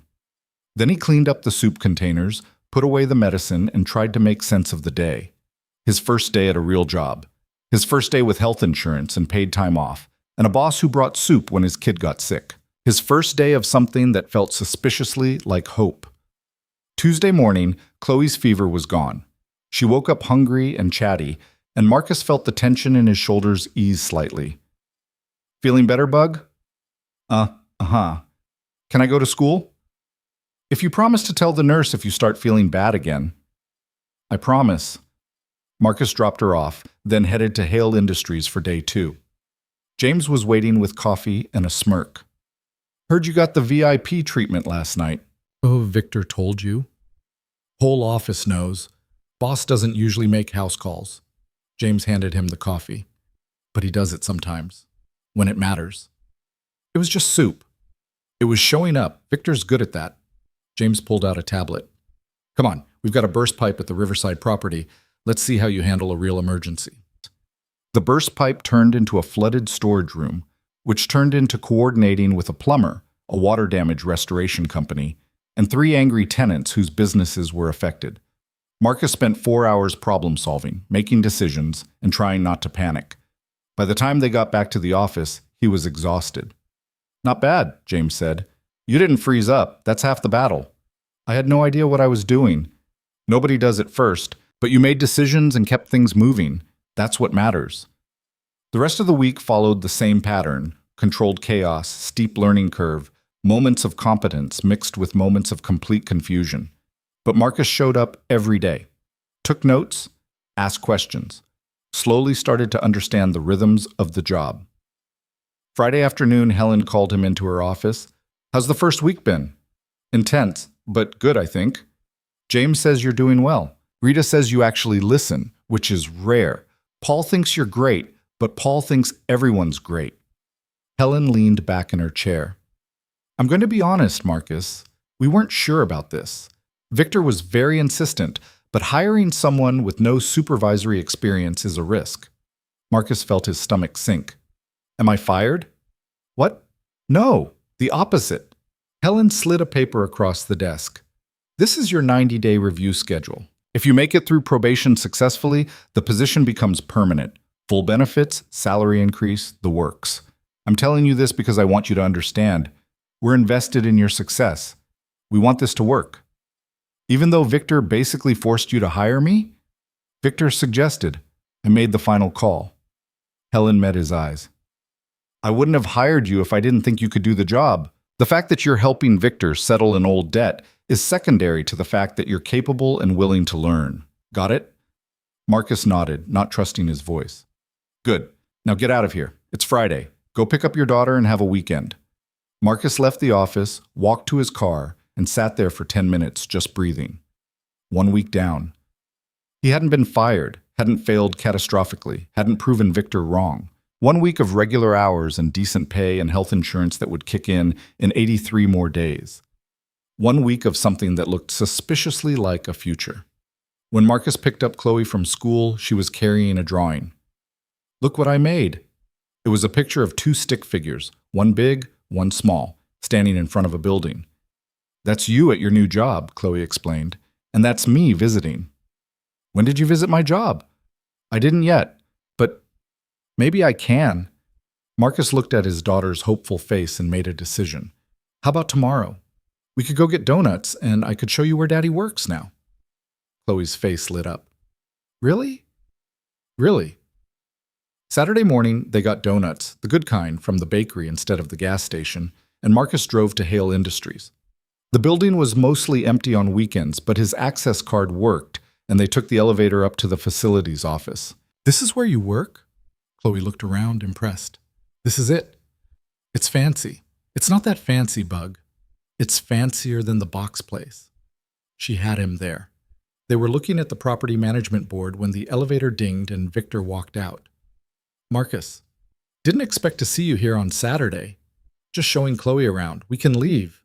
Don't be ridiculous. Victor crouched down to Chloe's level. You must be Chloe. I'm Victor.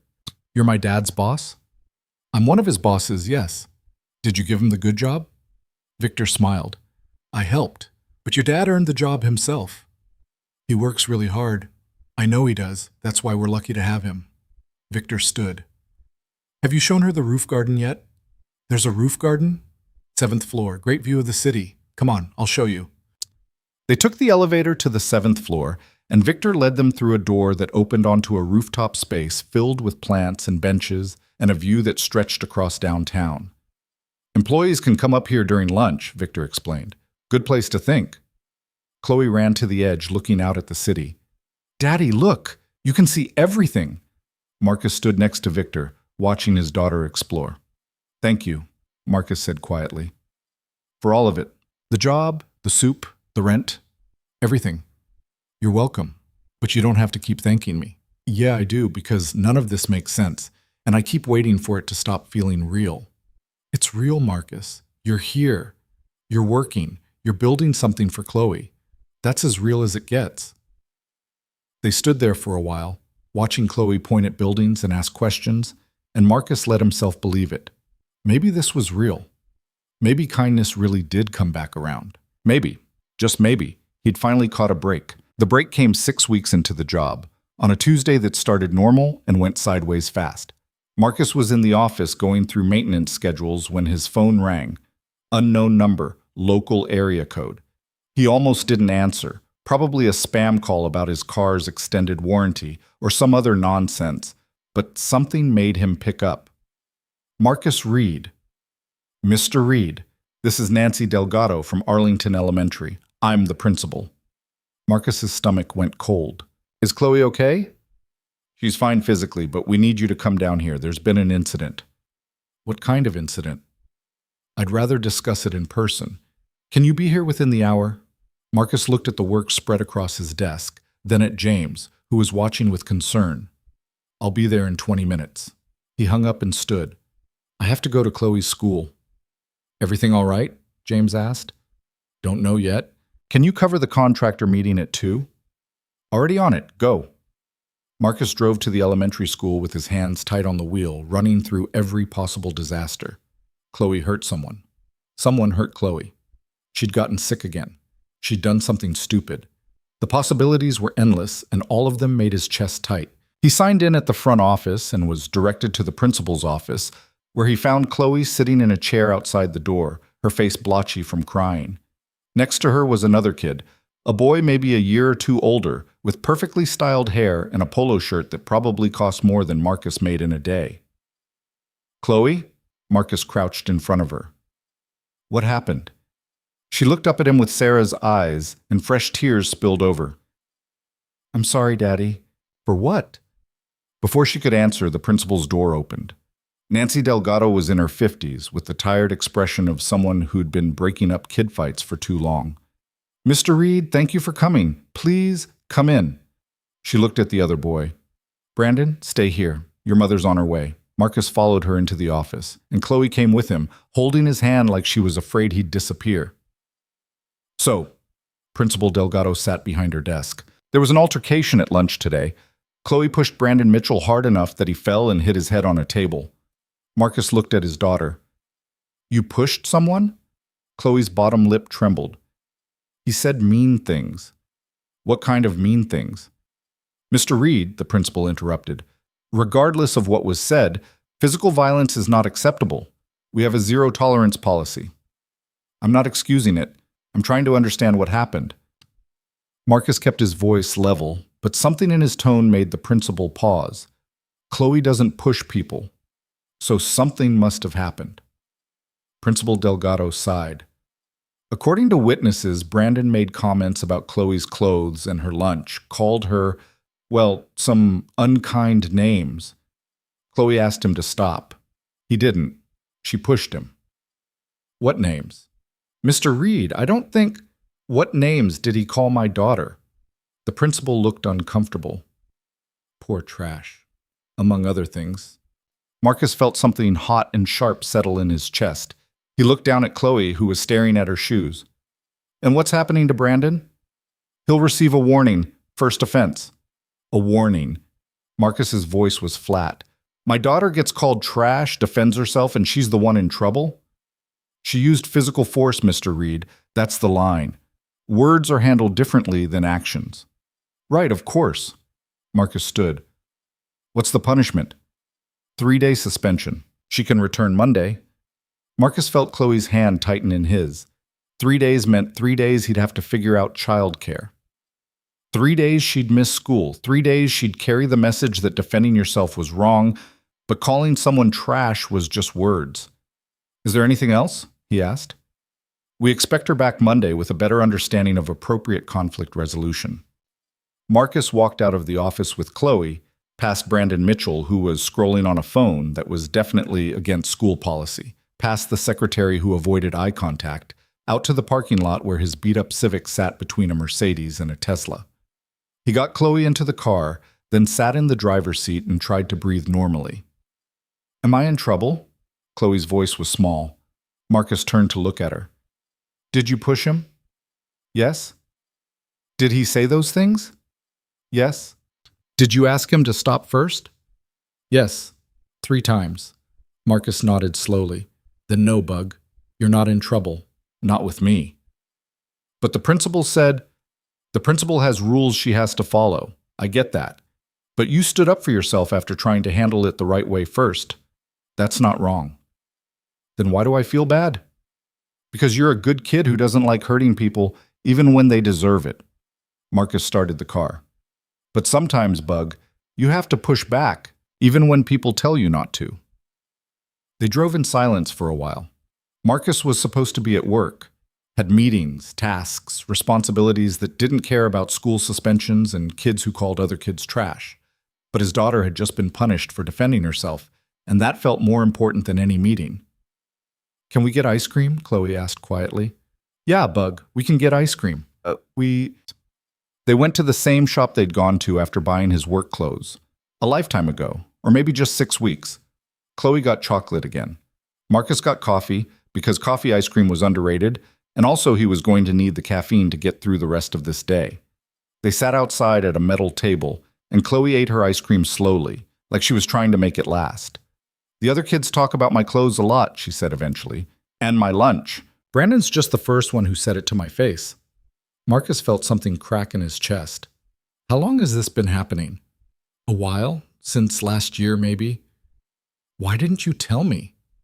"Because you were already tired all the time, and I didn't want you to worry more." 6 years old, and already she was protecting him. Marcus didn't know whether to be proud or devastated. "Chloe, look at me." He waited until she met his eyes. "You can always tell me when stuff like this is happening, always. I don't care how tired I am or how much I'm dealing with. You come first, got it?" She nodded, but Marcus wasn't sure she believed him. His phone rang. Helen. "Hey, Marcus, James said you had to leave for a school thing. Everything okay?" Marcus looked at his daughter, eating ice cream and trying not to cry. "Not really. Chloe got suspended for 3 days. Suspended? What happened?" Marcus gave her the abbreviated version. Helen was quiet for a moment. "So she defended herself after being bullied, and she's the one getting punished? That's the size of it." "That's garbage." Helen's voice was sharp. "Look, take the rest of the day. Take tomorrow too if you need it. We'll manage." "Helen, I can't keep missing work." "You're not missing work. You're dealing with a family emergency. There's a difference. Take care of your kid, Marcus. The job will still be here." She hung up before he could argue. Chloe was watching him. "You're not in trouble at work?" "No, Bug. Your boss is nice." "Yeah, she is." They finished their ice cream and Marcus drove home, trying to figure out what the hell he was supposed to do now. 3-day suspension meant Chloe couldn't stay home alone. Mrs. Chen might help, but Marcus couldn't keep asking favors from a 70-something woman who'd already done more than enough. There were day programs, but those cost money and needed advance registration. His phone buzzed. Text from Victor. "Helen told me what happened. I'm sorry. Let me know if there's anything I can do." Marcus stared at the text. Everything in him wanted to say no, wanted to handle this himself, wanted to prove he could manage without help. But Chloe came first. Pride came second. He called Victor. "Marcus, how's Chloe?" "She's okay, upset, confused about why defending herself got her in trouble." "That's a reasonable thing to be confused about." Victor's voice was careful. "What do you need?" "I don't know. Childcare for 3 days, maybe? Or I could work from home if that's possible. I'm not sure what I'm asking for." "Bring her to the office." Marcus almost laughed. "I can't bring a 6-year-old to work." "Why not? We have a conference room that's barely used. She can do schoolwork, draw, read. You can check on her between tasks. It's not ideal, but it's better than scrambling for last-minute childcare." "Victor, Marcus, I'm not asking. I'm telling you. Bring Chloe to work tomorrow. We'll figure it out." The line went dead, and Marcus sat there holding his phone, wondering how his life had become a series of rich people solving his problems in ways that didn't make sense. That night, after Chloe was asleep, Marcus sat on the couch and tried to process the day. His daughter had been called trash, had defended herself, had been punished for it, and now he was supposed to bring her to his job like that was a normal thing to do. Nothing about this was normal. His phone buzzed. Text from a number he didn't recognize. "This is Amanda Mitchell, Brandon's mother. I wanted to apologize for my son's behavior. What he said was unacceptable, and he's been grounded. I hope Chloe is okay." Marcus stared at the text. An apology from the other kid's mom. That was unexpected. He typed back, "Thanks for reaching out. Chloe's okay. I hope Brandon understands why what he said was hurtful." The response came quickly. "He does now. We had a long talk about respect and consequences. Again, I'm truly sorry." Marcus set down his phone and tried to feel something other than exhausted. The apology was nice, didn't change the suspension, didn't change the fact that kids were cruel and money made some people think they were better than others. But it was something. Wednesday morning, Marcus packed Chloe's backpack with books and colored pencils and snacks, and they drove to Hale Industries together. Chloe was quiet, staring out the window. "You sure I'm allowed to come to your work?" she asked as they pulled into the parking lot. "Victor said so, and he's the boss." "What if I'm too loud?" "Then you'll be too loud. We'll deal with it." They took the elevator to the second floor, and Marcus set Chloe up in conference room B with her books and a coloring book he'd grabbed from the dollar store. She looked small, sitting at the big table, surrounded by chairs meant for adults having important meetings. "I'll check on you every hour," Marcus said. "You need anything? You come find me. I'll be right down the hall." "Okay, Daddy." Marcus left the door cracked and went to his desk, where James was already waiting with coffee and a knowing look. "Heard about yesterday. Kid okay?" "She's here. Conference room B. Bringing your kid to work. That's bold. That's desperate." "Yeah, well, desperate works sometimes." James handed him the coffee. "We've got a situation at the Maple Street property. Elevator's been making sounds. Need you to coordinate the inspection." Marcus took the coffee and dove into work, trying to focus on elevators and contractors and building codes while part of his brain stayed tuned to the conference room down the hall. At 10 o'clock, he checked on Chloe. She was drawing, tongue stuck out in concentration. "How you doing, Bug?" "Good. I'm drawing the building." Marcus looked at the paper. She'd drawn Hale Industries in surprisingly accurate detail, complete with the windows and the front entrance. "That's really good." Thanks. Can I have more juice?" He got her juice from the break room, then went back to work. At noon, Rita knocked on the conference room door. "Hey, Chloe, I'm Rita. I work with your dad. Want to have lunch with me? I brought extra sandwiches." Marcus, who was standing in the hallway, started to protest, but Rita waved him off. "Go coordinate your contractor thing. I got this." So Marcus went to deal with the elevator inspection, and when he came back an hour later, he found Rita and Chloe in the break room, surrounded by markers and paper, laughing about something. "She's teaching me about building codes," Chloe announced. "Did you know elevators have to be inspected every year?" "I did know that, yeah." "Rita knows everything." Rita grinned. "That's what I keep telling people." Marcus felt something loosen in his chest. His daughter was okay. His coworkers didn't hate him for bringing a kid to the office. The world hadn't ended. At 3 o'clock, Victor appeared in the conference room doorway. "How's it going, Chloe?" She looked up from her coloring. "Good. Everyone's really nice here." "I'm glad to hear it." Victor glanced at Marcus. "Can I talk to you for a minute?" They stepped into the hallway and Marcus braced himself for the conversation where Victor politely explained that bringing kids to work wasn't sustainable. Instead, Victor said, "I talked to the principal at Arlington Elementary." Marcus's stomach dropped. "You what?" "I called Principal Delgado. Had a conversation about their anti-bullying policies and how suspending victims of bullying might not align with those policies."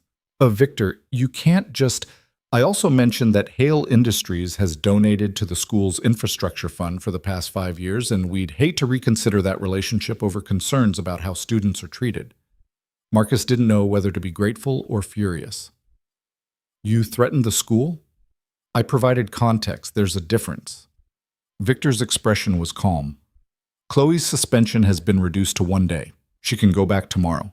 And Brandon Mitchell is now serving the same suspension she is, plus mandatory counseling sessions about bullying. You can't just throw money at my problems. I didn't throw money. I made a phone call. And it's not your problem, Marcus. It's Chloe's problem, which makes it my problem too because she's the daughter of someone I care about. Marcus leaned against the wall. I don't know how to do this. Do what? Accept help. Let people solve things for me, not feel like I'm failing every time I can't handle something alone. Victor was quiet for a moment. You know what I learned when I was standing on that corner 9 years ago, ready to end everything? I learned that the myth of self-sufficiency is garbage. We're not supposed to do everything alone. We're supposed to help each other. You helped me. Now I'm helping you. Someday you'll help someone else. That's how this works. And if I can't pay it back, then you pay it forward. That's the whole point. Marcus looked through the conference room window at Chloe, who was back to drawing, completely absorbed in her work. Thank you, he said quietly, for the phone call, for letting her be here, for all of it. You're welcome. Now get back to work. That elevator inspection report isn't going to write itself. Thursday morning, Marcus dropped Chloe back at school. She was nervous, clutching her backpack straps. What if Brandon's mean again? Then you tell a teacher. And if that doesn't work, you tell me, and I'll handle it. Promise? Promise.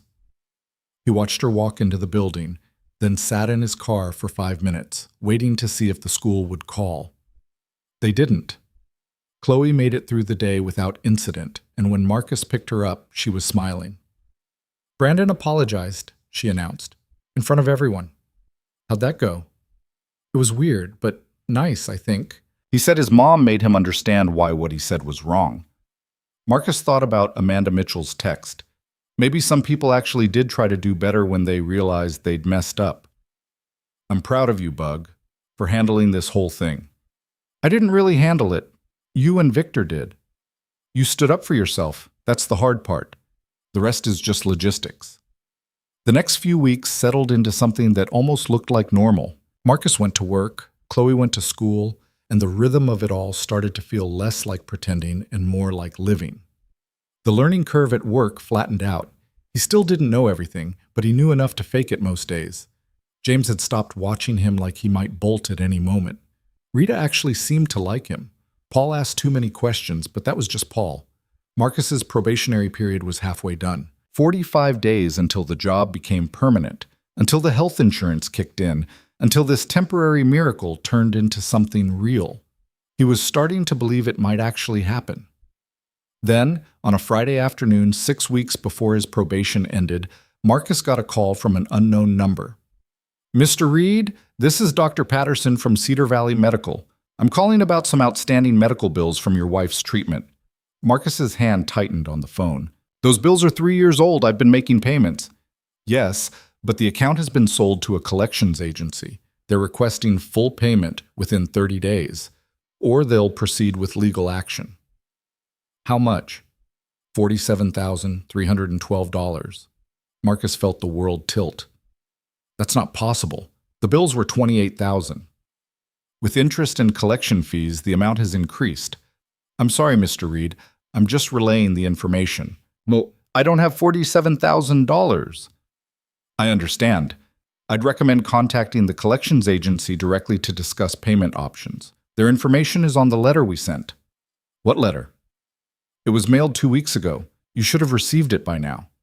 Marcus thought about the mail he hadn't opened in 2 weeks, the stack of envelopes on the counter that he'd been avoiding because they never contained good news. Right, thanks. He hung up and sat at his desk, staring at nothing. $47,000, 30 days. Legal action. 3 years of barely keeping his head above water, and now this. The past catching up, demanding payment, threatening to destroy everything he'd just started to build. You look like someone died. James appeared with coffee. Want to talk about it? Medical debt, collections, $47,000 I don't have. James winced. That's rough. From your wife? Yeah. Bankruptcy. Maybe. I don't know. Marcus stopped, realizing he was about to lose it in the middle of the office. I need to make some calls. He spent his lunch break on the phone with the collections agency, which was every bit as pleasant as he expected. They wanted full payment. They didn't care about payment plans he'd been making for 3 years. They didn't care that he had a daughter or a new job or was barely holding things together. They wanted their money, and if he didn't pay, they'd sue. Marcus hung up and sat in his car trying to do math that didn't work. Even with his new salary, $47,000 was impossible. Even bankruptcy had costs he couldn't afford. There was no way out of this that didn't involve losing everything. His phone rang. Victor. Marcus, Helen mentioned you seemed upset. Everything okay? And there it was, the question Marcus had been dreading and hoping for at the same time. He could lie, could say everything was fine, could handle this himself and fail alone, or he could tell the truth and accept help one more time. I'm being sued for medical debt, $47,000. I have 30 days to pay, or they take legal action. Victor was quiet for a long moment. From Sarah's treatment.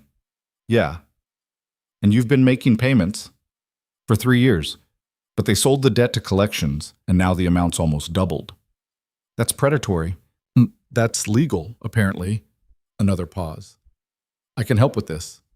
No. The word came out harder than Marcus intended. No, Victor. You've done enough. You've done too much already. I can't. I won't.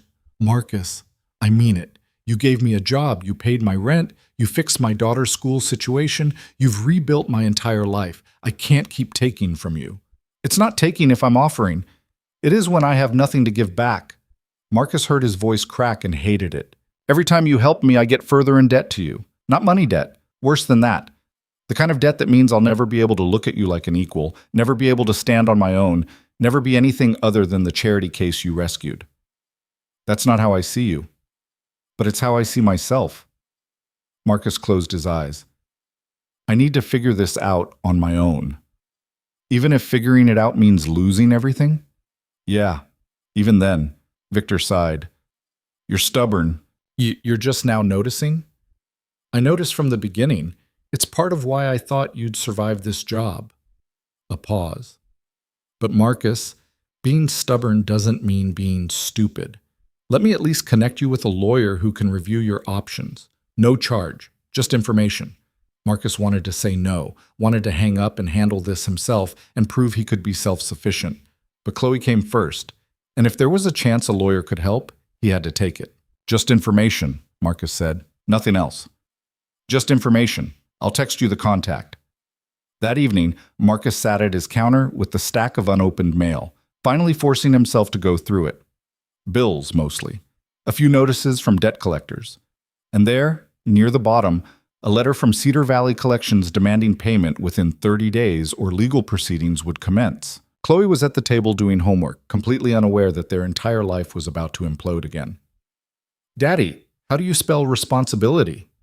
Marcus spelled it for her, the irony not lost on him. Responsibility. The thing he'd been carrying alone for 3 years, the weight that never got lighter. His phone buzzed. Text from Victor with a name and number. Monica Reeves, attorney. She's expecting your call. She's good, and she doesn't lose. Marcus stared at the number, then at Chloe, then at the letter threatening to sue him for money he didn't have. He called Monica Reeves. She answered on the second ring. Marcus Reed, Victor said you'd be calling. Tell me about the debt. Marcus gave her the details. Original amount, payments made, sale to collections, current demand. Monica listened without interrupting, and when he finished, she was quiet for a moment. They're violating fair debt collection practices, she said finally. If you've been making regular payments in good faith, they can't just sell the debt and demand immediate full payment with inflated fees. That's illegal. So what do I do? You let me handle it. I'll file a dispute, request documentation of the debt sale, and challenge the additional fees. Worst case, we negotiate a settlement for the original amount. Best case, we get the whole thing dismissed. How much is this going to cost me? Nothing. Victor's already retained me for your case. Marcus felt his jaw tighten. Of course he has. Mr. Reed, I know this feels like charity, but Victor Hale doesn't do charity. He pays his debts, and apparently he considers you a debt worth paying. Her voice softened slightly. Let me do my job. You focus on yours. I'll call you next week with an update." She hung up, and Marcus sat there holding his phone, angry and grateful, and so tired of feeling both at once. Chloe appeared at his elbow. "Who was that?" "A lawyer." "Are you in trouble?" "No, Bug. Just handling some old business." "Adult stuff?" "Yeah, adult stuff." She hugged him, and Marcus held her tight, thinking about debt and kindness and the complicated mathematics of owing someone more than you could ever repay. The weekend passed in a blur of worry Marcus tried to hide. Monday came, and he went to work like everything was normal. Tuesday, Monica called with an update. She'd filed the dispute, and the collections agency had 60 days to respond with documentation. "What if they have documentation?" Marcus asked. "Then we'll deal with it. But 9 times out of 10, these agencies can't produce clean paperwork. They buy debt in bulk and hope people are too scared to fight back. You're fighting back. That puts you ahead." Wednesday, Marcus got a call from Cedar Valley Collections. They were withdrawing the lawsuit threat pending resolution of the dispute. "Does that mean it's over?" Marcus asked Monica. "It means they're blinking. Keep making your regular payments to the original creditor. I'll handle the rest." Thursday, Victor stopped by Marcus's desk. "Heard the collections agency backed off." "Yeah, your lawyer's good." "I told you she was." Marcus set down his pen. "I don't know how to thank you for this." "Then don't. Just show up tomorrow and do your job. That's thanks enough." "It's not, though." Victor leaned against the desk. "Marcus, you gave me an umbrella when I was standing in the rain contemplating suicide. You gave it without thinking, without expecting anything back, without even remembering you did it. That tiny gesture saved my life. So when I help you now, I'm not asking for thanks. I'm evening a cosmic scale that was tilted the moment you handed over that umbrella. I still don't remember it. I know. That's what makes it matter." Marcus looked at this man who'd rebuilt his life on the foundation of a forgotten kindness, and something shifted in his chest. Not the cracking feeling from before. Something else. Something that felt like understanding. "Okay," Marcus said quietly. "Okay." Victor smiled. "Good. Now get back to work. You've got a property inspection in an hour." The weeks that followed were almost aggressively normal. Work, school, dinner, homework, bedtime. Bills got paid. Chloe grew half an inch and needed new pants. The Civic made a new concerning noise but kept running. Marcus's 90-day probation period ticked down like a countdown to something he was afraid to hope for. 60 days left. 45. 30. The medical debt situation resolved quietly. Monica negotiated a settlement for the original amount minus the payments Marcus had already made, spread over 2 years at 0 interest. The collections agency accepted, probably because fighting would have cost them more than they'd recover. "You're officially done with them," Monica told him. "Congratulations." Marcus had expected to feel relief. Instead, he felt tired, like he'd been holding his breath for 3 years and finally exhaled, only to realize he'd forgotten how to breathe normally. 2 weeks before his probation ended, Helen called him into her office. "Sit down, Marcus." He sat, preparing himself for bad news. The job was ending. The probation hadn't worked out. Victor had changed his mind. "Your 90-day review," Helen said, sliding a paper across the desk. "James says you're solid. Rita says you actually listen and follow through. Paul thinks you walk on water, but again, that's just Paul. The contractors like working with you. Tenants say you're responsive. By every metric, you're doing the job." Marcus stared at the paper. "So?" "So the position is yours, permanently, effective immediately. Benefits start today. Salary increases to $52,000 as of next pay period. Congratulations, Marcus, you made it!" Marcus looked at the paper, at the signatures and official stamps, at the words that made this real. "I made it," he repeated, like saying it out loud would make it stick. "You made it. Don't look so surprised. I'm terrified you'll realize you made a mistake." "We didn't make a mistake. You earned this." Helen leaned back in her chair. "Victor gave you an opportunity. You did the work. There's a difference." Marcus nodded, not trusting his voice. "Take the rest of the day," Helen said. "Go tell your daughter she's got health insurance now. That seems like the kind of news that matters." So Marcus left work at 2 in the afternoon, picked up Chloe from school early, and took her to get ice cream. Again, because apparently ice cream was how they celebrated things now. Why are we getting ice cream on a Thursday? Chloe asked. Because I officially got the job. For real this time. Permanent. Does that mean we can stay in our apartment? Yeah, Bug. We can stay. And I can stay at my school? You can stay at your school. Chloe grinned. Can we get the good cereal now? Marcus laughed. Yeah, we can get the good cereal. They sat outside the ice cream shop, and Marcus watched his daughter eat chocolate ice cream while the sun went down, and for the first time in 3 years, he let himself believe that things might actually be okay. Not perfect, not easy, but okay. His phone buzzed. Text from Victor. Helen told me the news. Well done. Drinks tomorrow night to celebrate? My treat. Marcus typed back. Your treat is how I got into this mess in the first place. Victor's response came immediately. And look how well it turned out. Marcus smiled and put his phone away. Yeah, look how well it turned out. Friday night, Marcus met Victor at a bar downtown. Not the dive places Marcus was used to, but not obnoxiously fancy either. Somewhere in between, like Victor was trying to find middle ground between their worlds. Victor was already there, sitting at a booth with 2 beers waiting. He stood when Marcus approached, extending his hand. Congratulations, officially. Marcus shook his hand and slid into the booth. Feels weird celebrating something I still don't quite believe happened. Believe it, you've been permanent for 24 hours. That's real. Victor pushed one of the beers across the table. How's it feel? Terrifying, like any second someone's going to realize they made a mistake.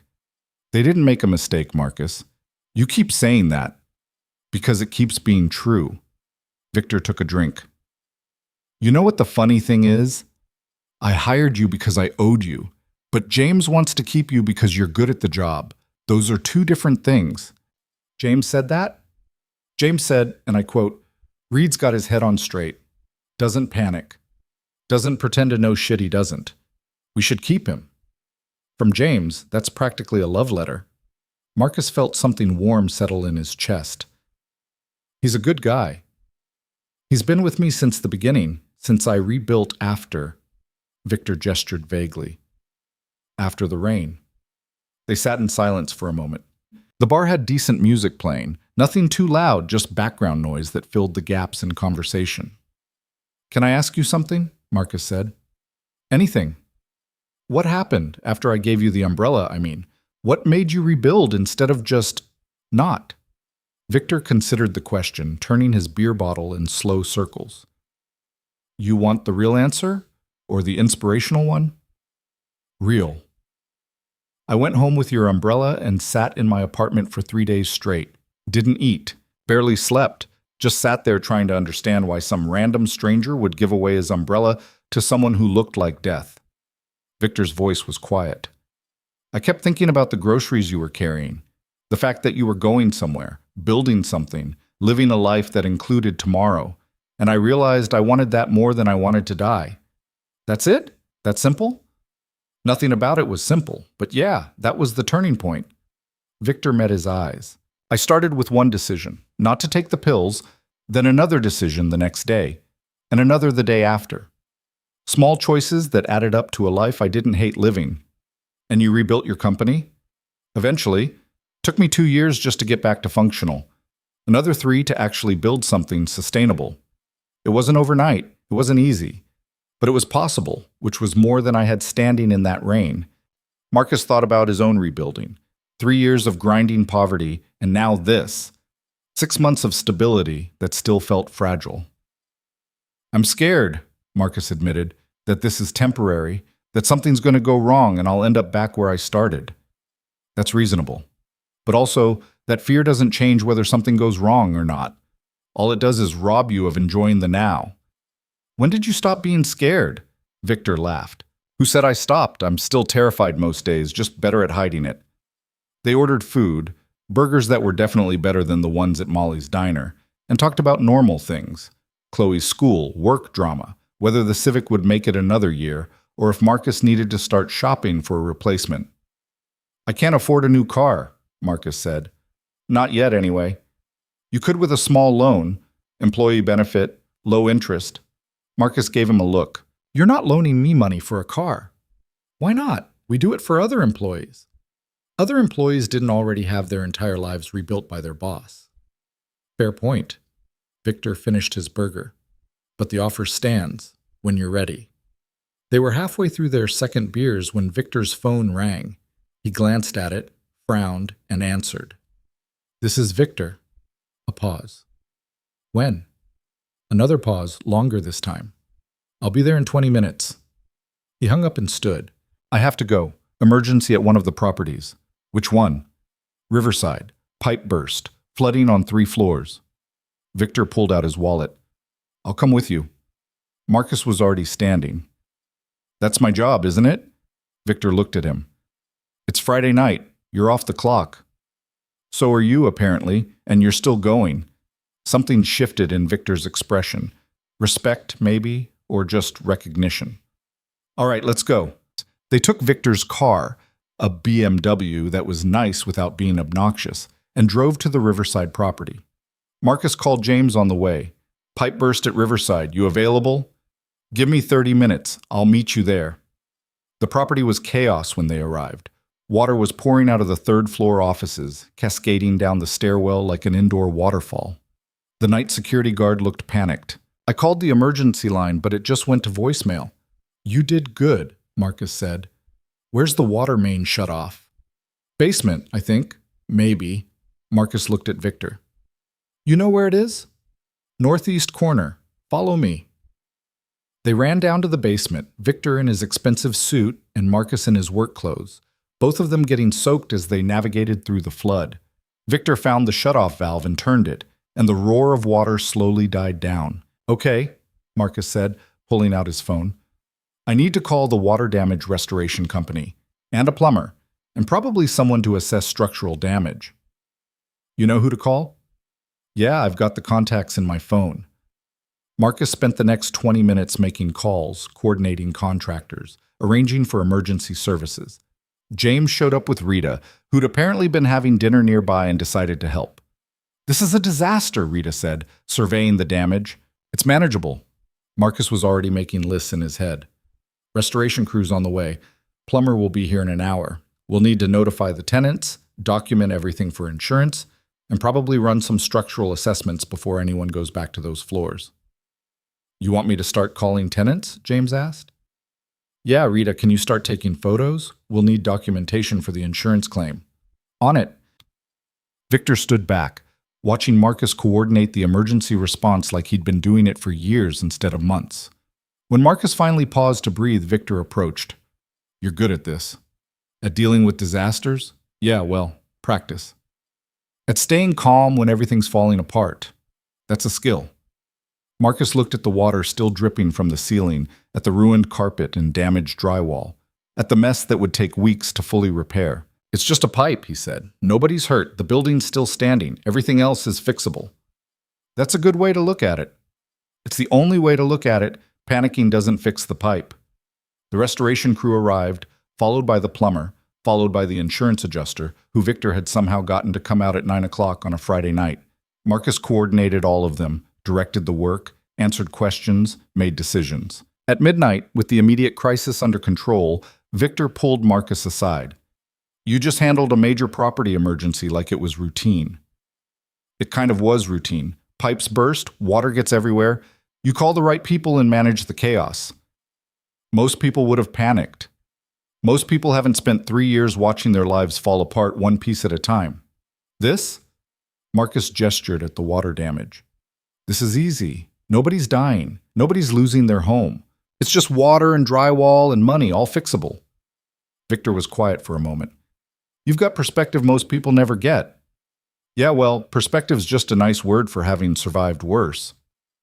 They left the property at 1 in the morning, James and Rita staying behind to wait for the overnight security company. Victor drove Marcus back to his car, and they sat in the parking lot for a moment. Thank you, Victor said. For coming tonight. You didn't have to. Yeah, I did. That's the job. The job is 9 to 5, Monday through Friday. The job is keeping the buildings running and the tenants safe. That doesn't have business hours. Marcus opened the car door. See you Monday. He drove home exhausted and soaked, his clothes smelling like floodwater and his shoes squelching with every step.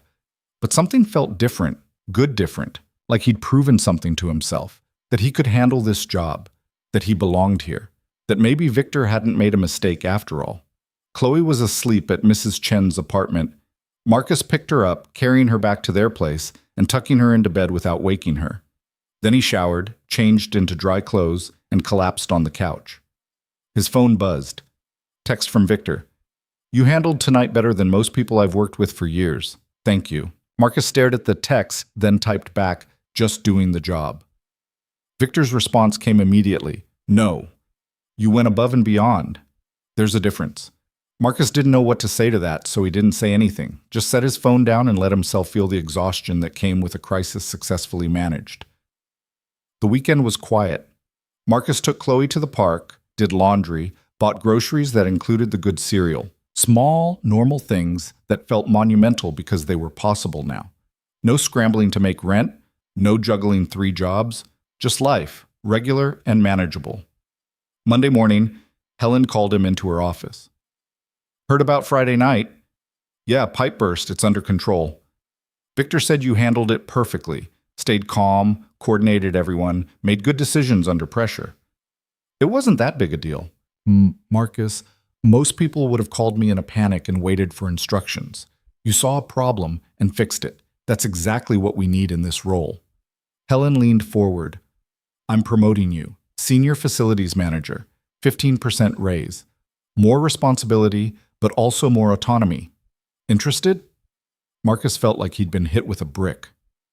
"I've been permanent for a week, and you've proven you can do more than the basic job. So I'm giving you the chance to do more." Helen slid a paper across the desk. "Think about it. Let me know by Friday." Marcus took the paper back to his desk and stared at it. Senior Facilities Manager, $60,000 a year. Overseeing 5 properties instead of 3. Managing a larger team. More responsibility. More pressure. More ways to fail. But also more money. More stability. More proof that this wasn't temporary. "You look like you're trying to solve quantum physics," James said, appearing with coffee. "Helen offered me a promotion." "Senior manager?" "Yeah." "You gonna take it?" "I don't know. It's a lot." James sat on the edge of Marcus's desk. "Let me tell you something about this company. Victor doesn't promote people unless he's sure they can handle it. Neither does Helen. If they're offering you this, it's because they know you can do the job." "What if they're wrong?" "Then you'll figure it out, same as you figured out everything else." James stood. "Stop waiting for permission to succeed, Marcus. Just take the win." Marcus thought about that for the rest of the day. About taking the win. About believing he deserved good things instead of constantly waiting for them to be taken away. That night, he talked to Chloe about it while they ate dinner, spaghetti with actual meat sauce instead of just plain noodles. "My boss wants to give me a promotion." "What's a promotion?" "A better job, more money, more responsibility." "Are you going to take it?" "I don't know. It's scary." Chloe looked at him seriously. "Is it scarier than the box job?" Marcus thought about the warehouse, about lifting boxes until his back screamed, about never knowing if he'd make rent, about the constant fear that one mistake would mean losing everything. "No," he admitted. "It's not scarier than that." "Then you should do it. You're good at your job, Daddy. Everyone says so." "Yeah?" "Mrs. Chen says it. Rita says it. Even that grumpy guy James says it." Marcus smiled. "James isn't that grumpy. He never smiles." "He smiles, just not with his face." Chloe giggled, and Marcus felt something settle in his chest. His 7-year-old daughter believed in him. Maybe it was time to believe in himself. Friday morning, he went to Helen's office. "I'll take the promotion." Helen smiled. "Good. You start Monday. We'll need to hire someone to backfill your old position, but that's not your problem. Focus on the transition." "Helen, can I ask you something?" "Sure." "Why are you doing this? The promotion, the trust, all of it. Is it because Victor asked you to?" "Victor suggested hiring you. Everything after that has been because you earned it." Helen's expression was serious. "I don't run a charity, Marcus. I run a facilities management division for a profitable company. If you weren't good at this job, you'd be gone regardless of how much Victor wanted to help you. But you are good at it, so I'm giving you more responsibility because I know you can handle it. Marcus nodded, feeling something shift inside him. Not charity, not a handout, earned. Thank you, he said. Thank yourself. You did the work. The next few weeks were a whirlwind of transition. Marcus trained his replacement, a guy named Derek, who seemed competent enough, while learning the new scope of his own role, 5 properties instead of 3. A team of 7 instead of 3. Budget authority that made him nervous every time he had to approve an expense. But he managed, made decisions, solved problems, kept things running. Chloe's 8th birthday came in October.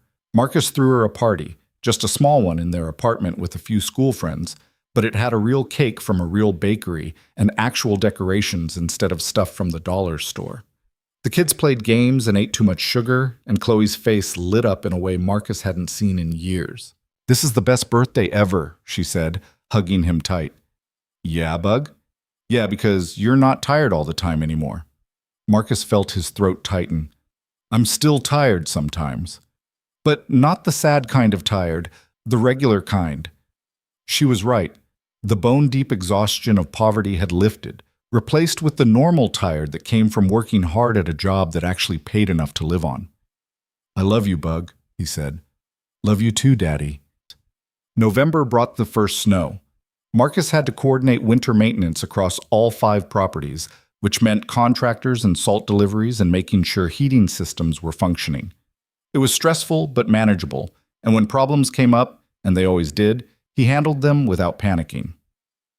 The Civic finally died in December, right before Christmas. Marcus stood in the parking lot, staring at the engine that wouldn't turn over, and for the first time in his life, he didn't feel the immediate panic of not knowing how to fix this. He called the auto shop, got a quote for repairs that cost more than the car was worth.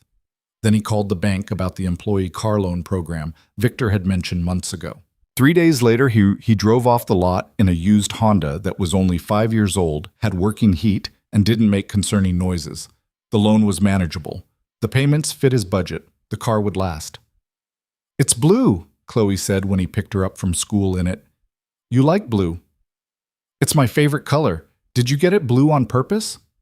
Marcus had, actually, because buying a car in his daughter's favorite color was something he could do now.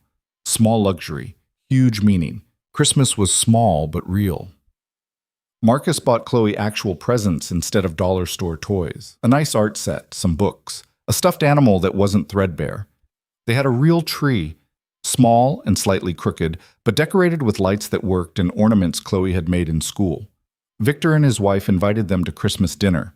Marcus almost said no out of reflex, but Chloe wanted to go, and he was trying to get better at accepting good things. Victor's house was nice without being obscene, comfortable, lived in, the kind of place that suggested people actually lived there instead of just existing in a showroom. His wife Catherine was warm and funny, immediately putting both Marcus and Chloe at ease. "I've heard so much about you both," she said, hugging Chloe. "Victor talks about you constantly." "Really?" Marcus looked at Victor. "She's exaggerating." "I'm absolutely not." Catherine led them to the dining room. "He tells anyone who will listen about the facilities manager who saved his company's properties during that flood." "I didn't save anything. I just did my job." "That's what he says too. You two are more alike than you realize." Dinner was easier than Marcus expected. Catherine asked Chloe about school and art and her favorite subjects. Victor told stories about the company's early days back when he was rebuilding from nothing. Marcus found himself relaxing, laughing, enjoying the evening instead of waiting for something to go wrong. After dinner, while Chloe was showing Catherine her drawings, Victor pulled Marcus aside.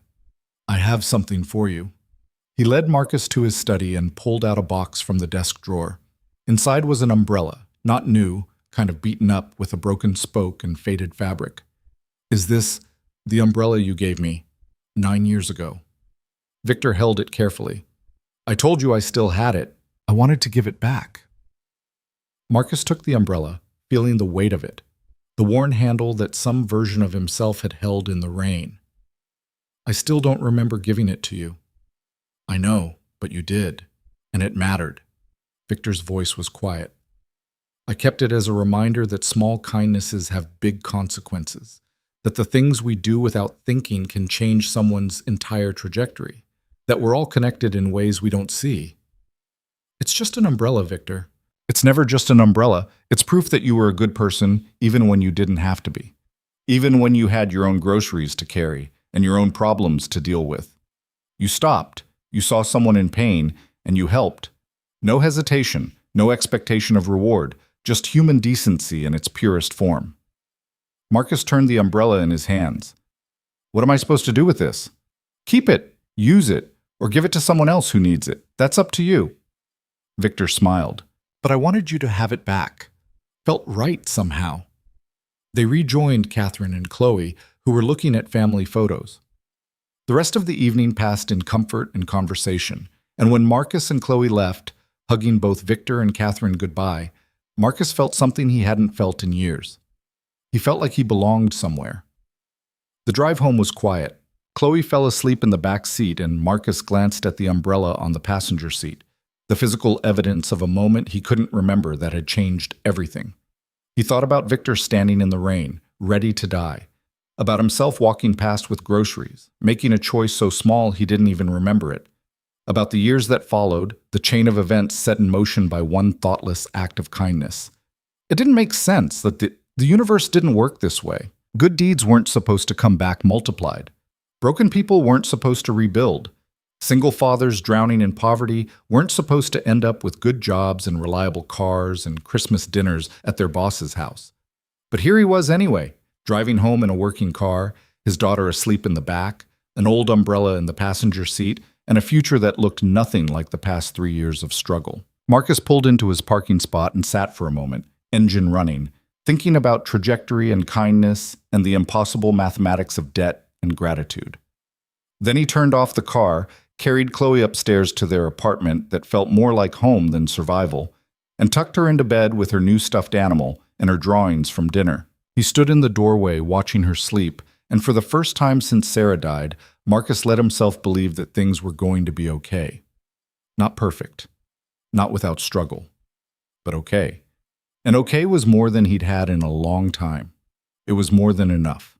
3 years passed in the way time does when you're not constantly fighting for survival, steady, unremarkable, almost boring in its normalcy.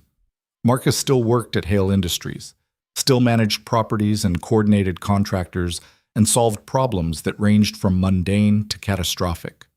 The job had become routine in the best possible way, the kind of routine that meant stability instead of stagnation. Chloe turned 10 in October. Double digits, she'd announced proudly, like crossing into two-number territory made her an entirely different person. She was taller now, her face losing some of its baby roundness, her interest shifting from coloring books to actual books with chapters and complicated plots. She still had Sarah's eyes, but she was developing her own expressions, her own way of moving through the world. Marcus watched her change and tried not to panic about time moving too fast. The apartment had changed too.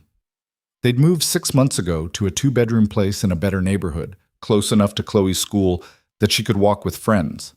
Marcus had actual furniture now, a real couch that didn't have broken springs, a dining table that seated 4, a bed frame instead of a mattress on the floor.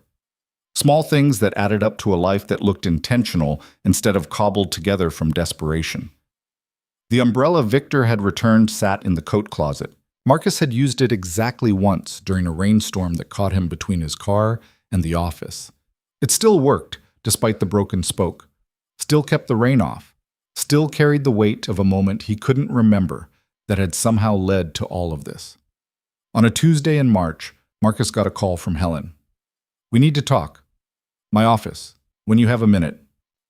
Marcus's stomach did the familiar drop it always did when summoned to Helen's office, even though logically he knew he wasn't in trouble. 3 years of good performance reviews said he was doing fine, but old habits died hard, and part of him would always be waiting for the other shoe to drop.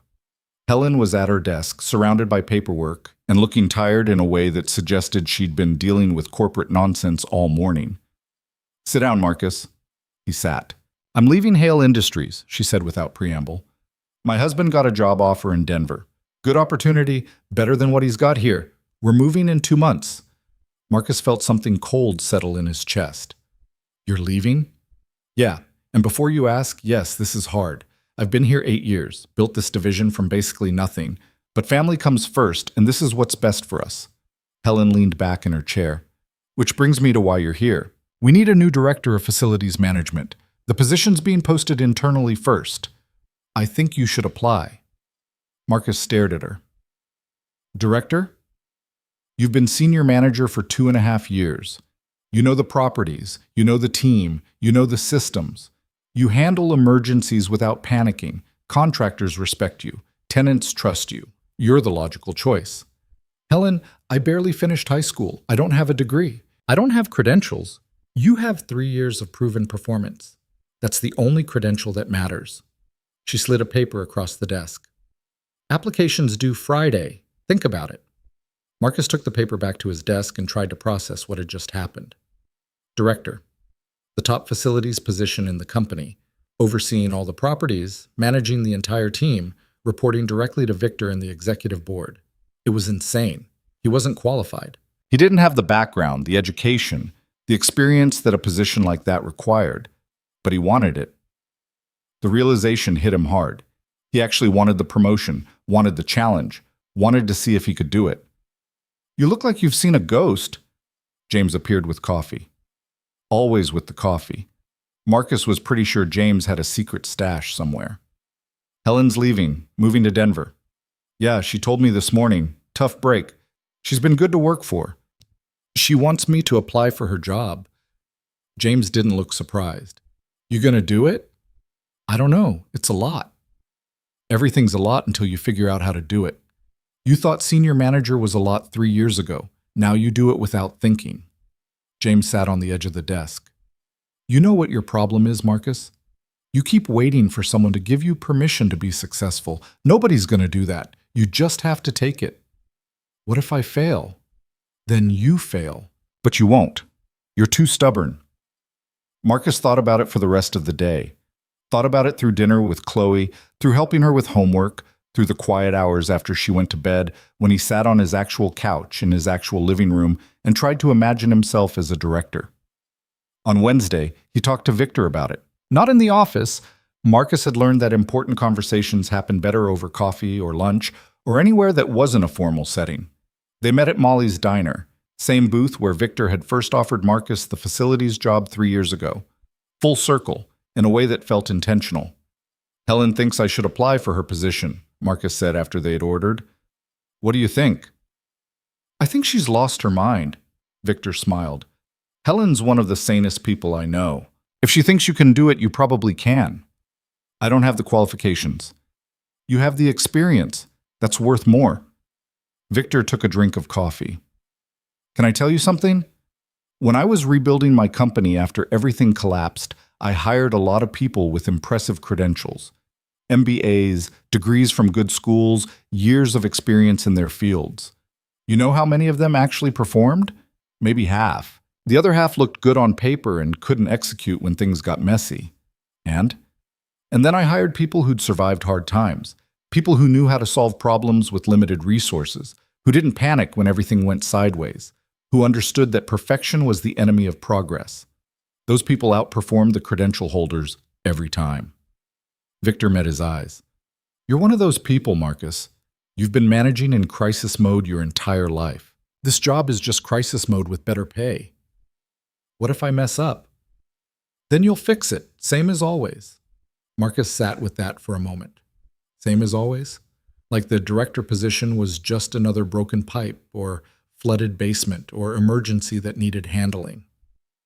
I'm scared, he admitted. Good. Scared means you care. Scared means you'll pay attention. Victor leaned forward. But don't let scared turn into paralyzed. You've earned the right to try for this. Marcus went home that night and looked at the application.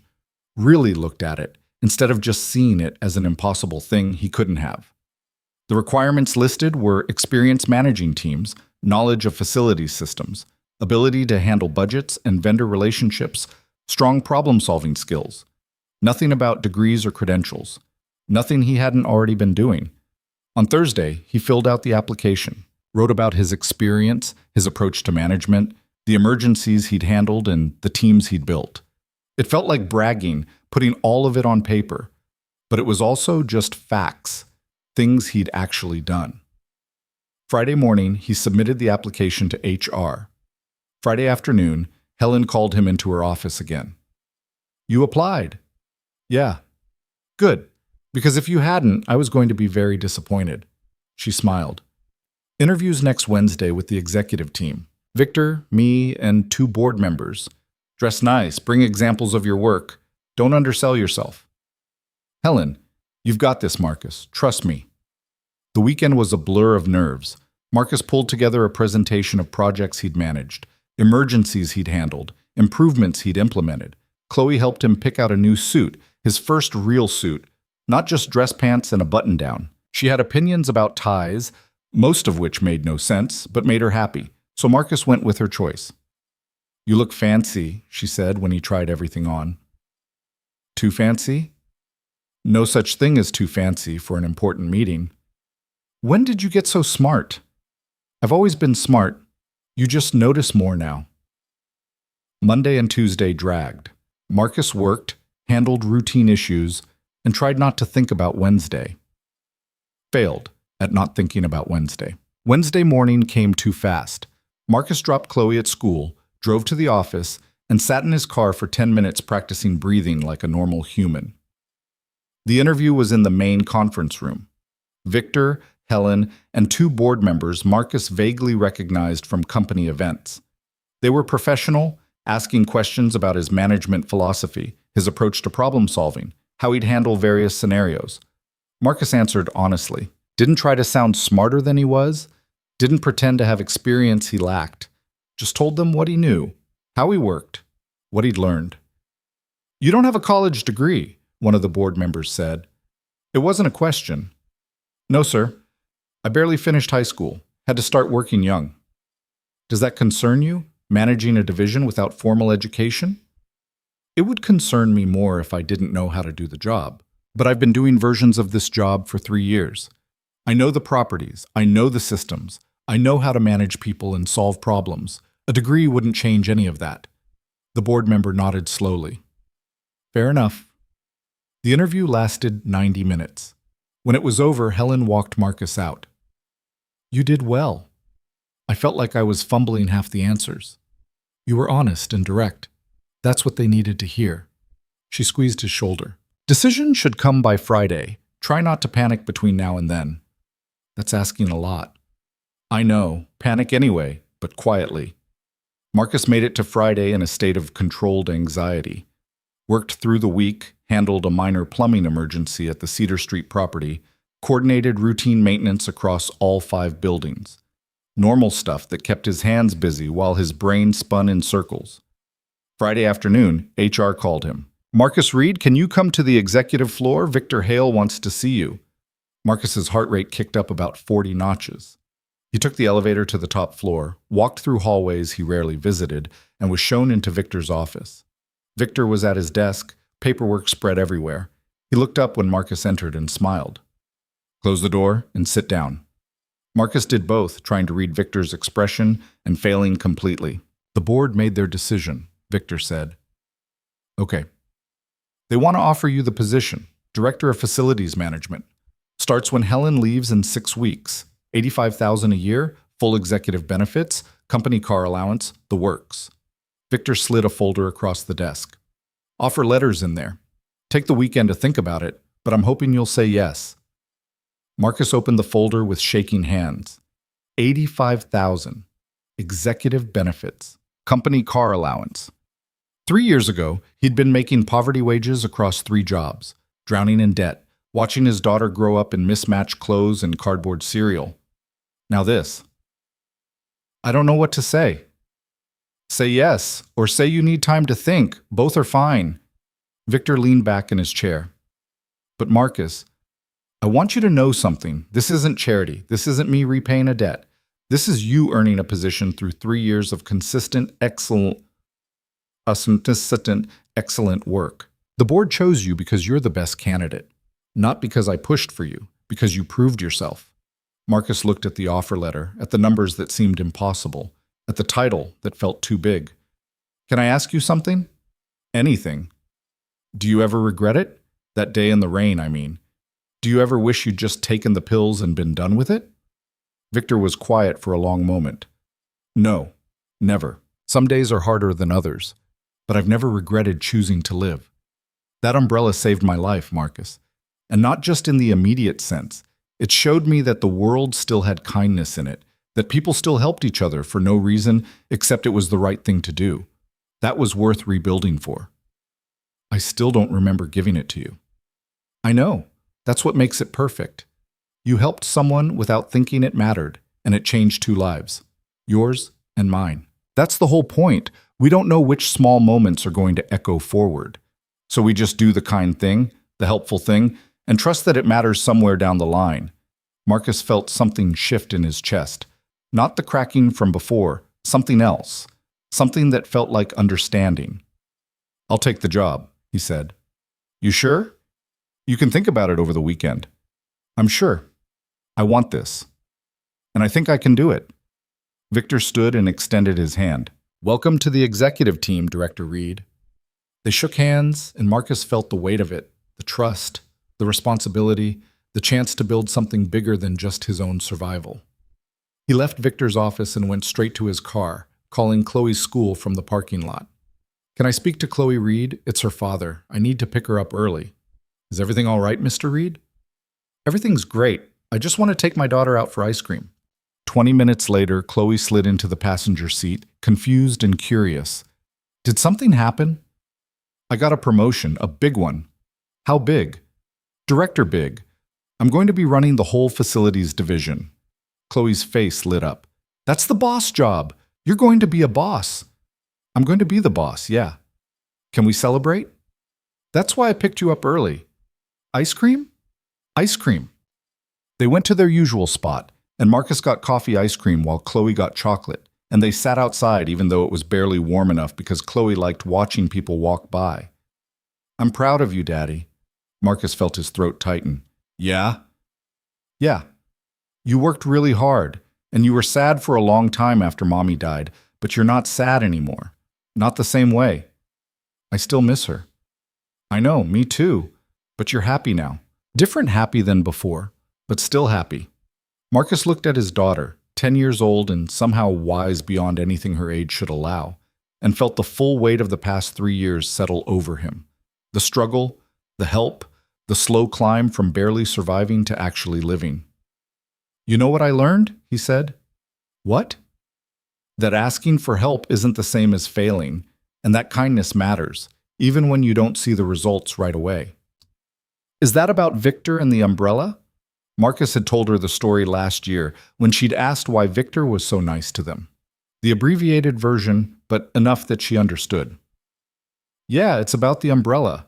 About helping people even when you don't have much to give. About how small things can turn into big things if you let them. Are you going to give someone an umbrella someday? Marcus thought about that. Maybe. Or maybe I'll do something else. But yeah, I think I need to pass it forward. That's how this works. They finished their ice cream and drove home, and Marcus spent the evening helping Chloe with homework and making dinner and doing all the normal things that had become his life. Later, after Chloe was asleep, he sat on the couch and pulled out the old umbrella from the closet, held it in his hands, feeling the worn handle, the broken spoke, the weight of something that had saved a life he didn't know was in danger. He thought about Victor standing in the rain 9 years ago, ready to die, about himself walking past with groceries, offering shelter without thinking, about the chain of events that followed, Victor's rebuilding, the job offer, the slow transformation of Marcus's life from desperation to stability. It didn't make sense. The universe wasn't supposed to work this way. Good deeds weren't guaranteed to come back. Helping people didn't always lead to rewards. Life wasn't fair or just or even particularly kind most of the time. But sometimes, the small moments mattered. The umbrella in the rain, the phone call made, the hand extended, the second chance given. And maybe that was enough.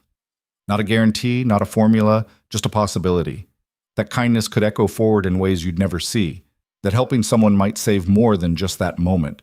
That the smallest gesture could change the trajectory of a life. Marcus set the umbrella by the front door, where he'd see it every day. 6 weeks later, Helen left for Denver. The team threw her a party, complete with cake and speeches and tears. She hugged Marcus on her way out. You're going to be great at this. Trust yourself. I'll try. Don't try. Just do it. You've got this. Monday morning, Marcus moved into Helen's old office. Director of Facilities Management. His name on the door, his desk, his responsibility. The first day was chaos. Questions from the team, calls from contractors, a minor emergency at one of the properties that required immediate attention. Marcus handled it all, made decisions, kept things moving. By the end of the week, he'd found his rhythm. It wasn't that different from what he'd been doing before, just bigger scope, more people, higher stakes. He could do this. 3 months into the director position, Marcus got a call from a homeless shelter on the east side of town. They were having facility issues, broken heating system, plumbing problems, structural concerns. Could Hale Industries help? We don't typically do charity work, the facilities coordinator said when Marcus asked about it. We don't typically do a lot of things, Marcus replied. Put it on the schedule. I'll handle it personally. He spent a Saturday at the shelter, assessing the damage, coordinating volunteers from the company, arranging for contractors to donate time and materials. It took 3 weekends to get everything fixed. But when they were done, the shelter had working heat, functioning plumbing, and structural repairs that would last years. The shelter director tried to thank him, but Marcus waved it off. Just passing it forward, he said. On a Tuesday in June, Marcus was leaving the office when he saw a man sitting on the curb outside the building. Young, maybe mid-20s, wearing clothes that had seen better months. He had his head in his hands, shoulders shaking. Marcus almost kept walking. It was late, he was tired, Chloe was waiting at home. But something made him stop. You okay? The man looked up, eyes red. Yeah, no, I don't know. Marcus sat down on the curb next to him, ignoring the fact that his suit would probably get dirty. What's going on? Lost my job today. 3rd one this year? Can't keep anything together. Can't pay rent. Can't... The man's voice broke. I'm so tired of failing. Marcus felt something familiar twist in his chest. The exhaustion of constant failure. The weight of trying and falling short. The feeling that nothing would ever get better. You got a resume? He asked. The man looked confused. What? A resume. List of your work experience, skills, that kind of thing. I mean, yeah. Somewhere on my phone, probably. Why? Email it to me. Marcus pulled out a business card, his new one, with his title and direct number. We've got an opening in our maintenance division.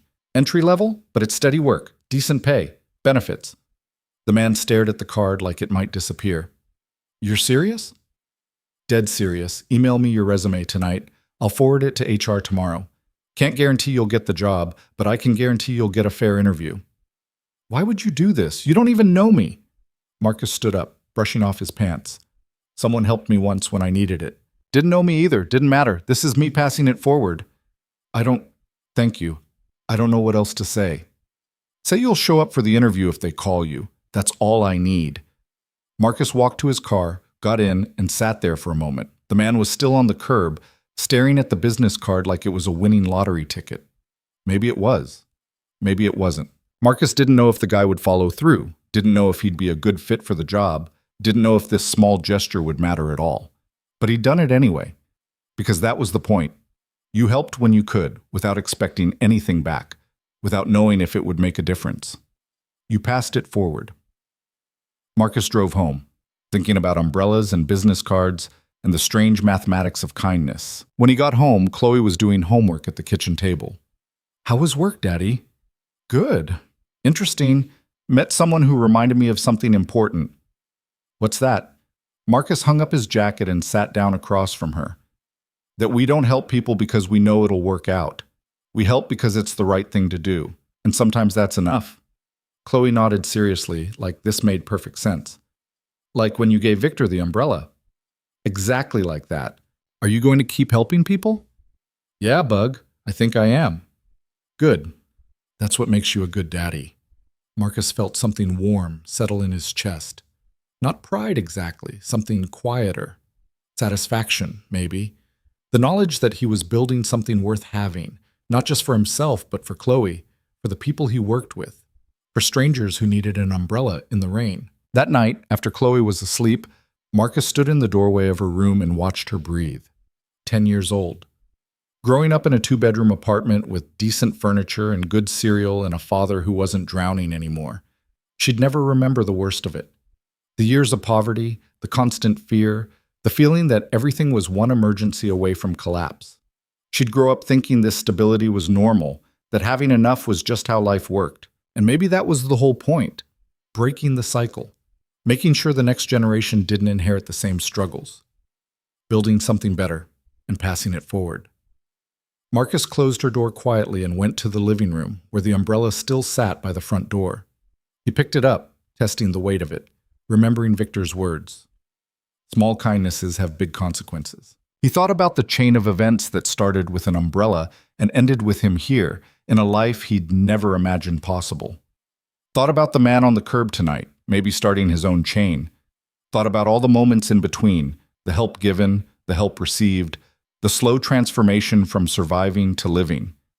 It wasn't a straight line, wasn't a simple equation. Kindness didn't always come back. Good deeds didn't guarantee good outcomes.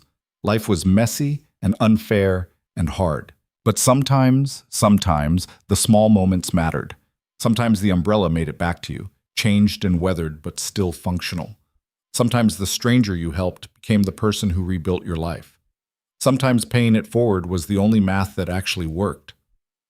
Marcus set the umbrella back by the door and turned off the lights. Tomorrow he'd go to work, manage his team, solve whatever problems came up. Next week he'd follow up with the guy from the curb, see if he'd sent that resume.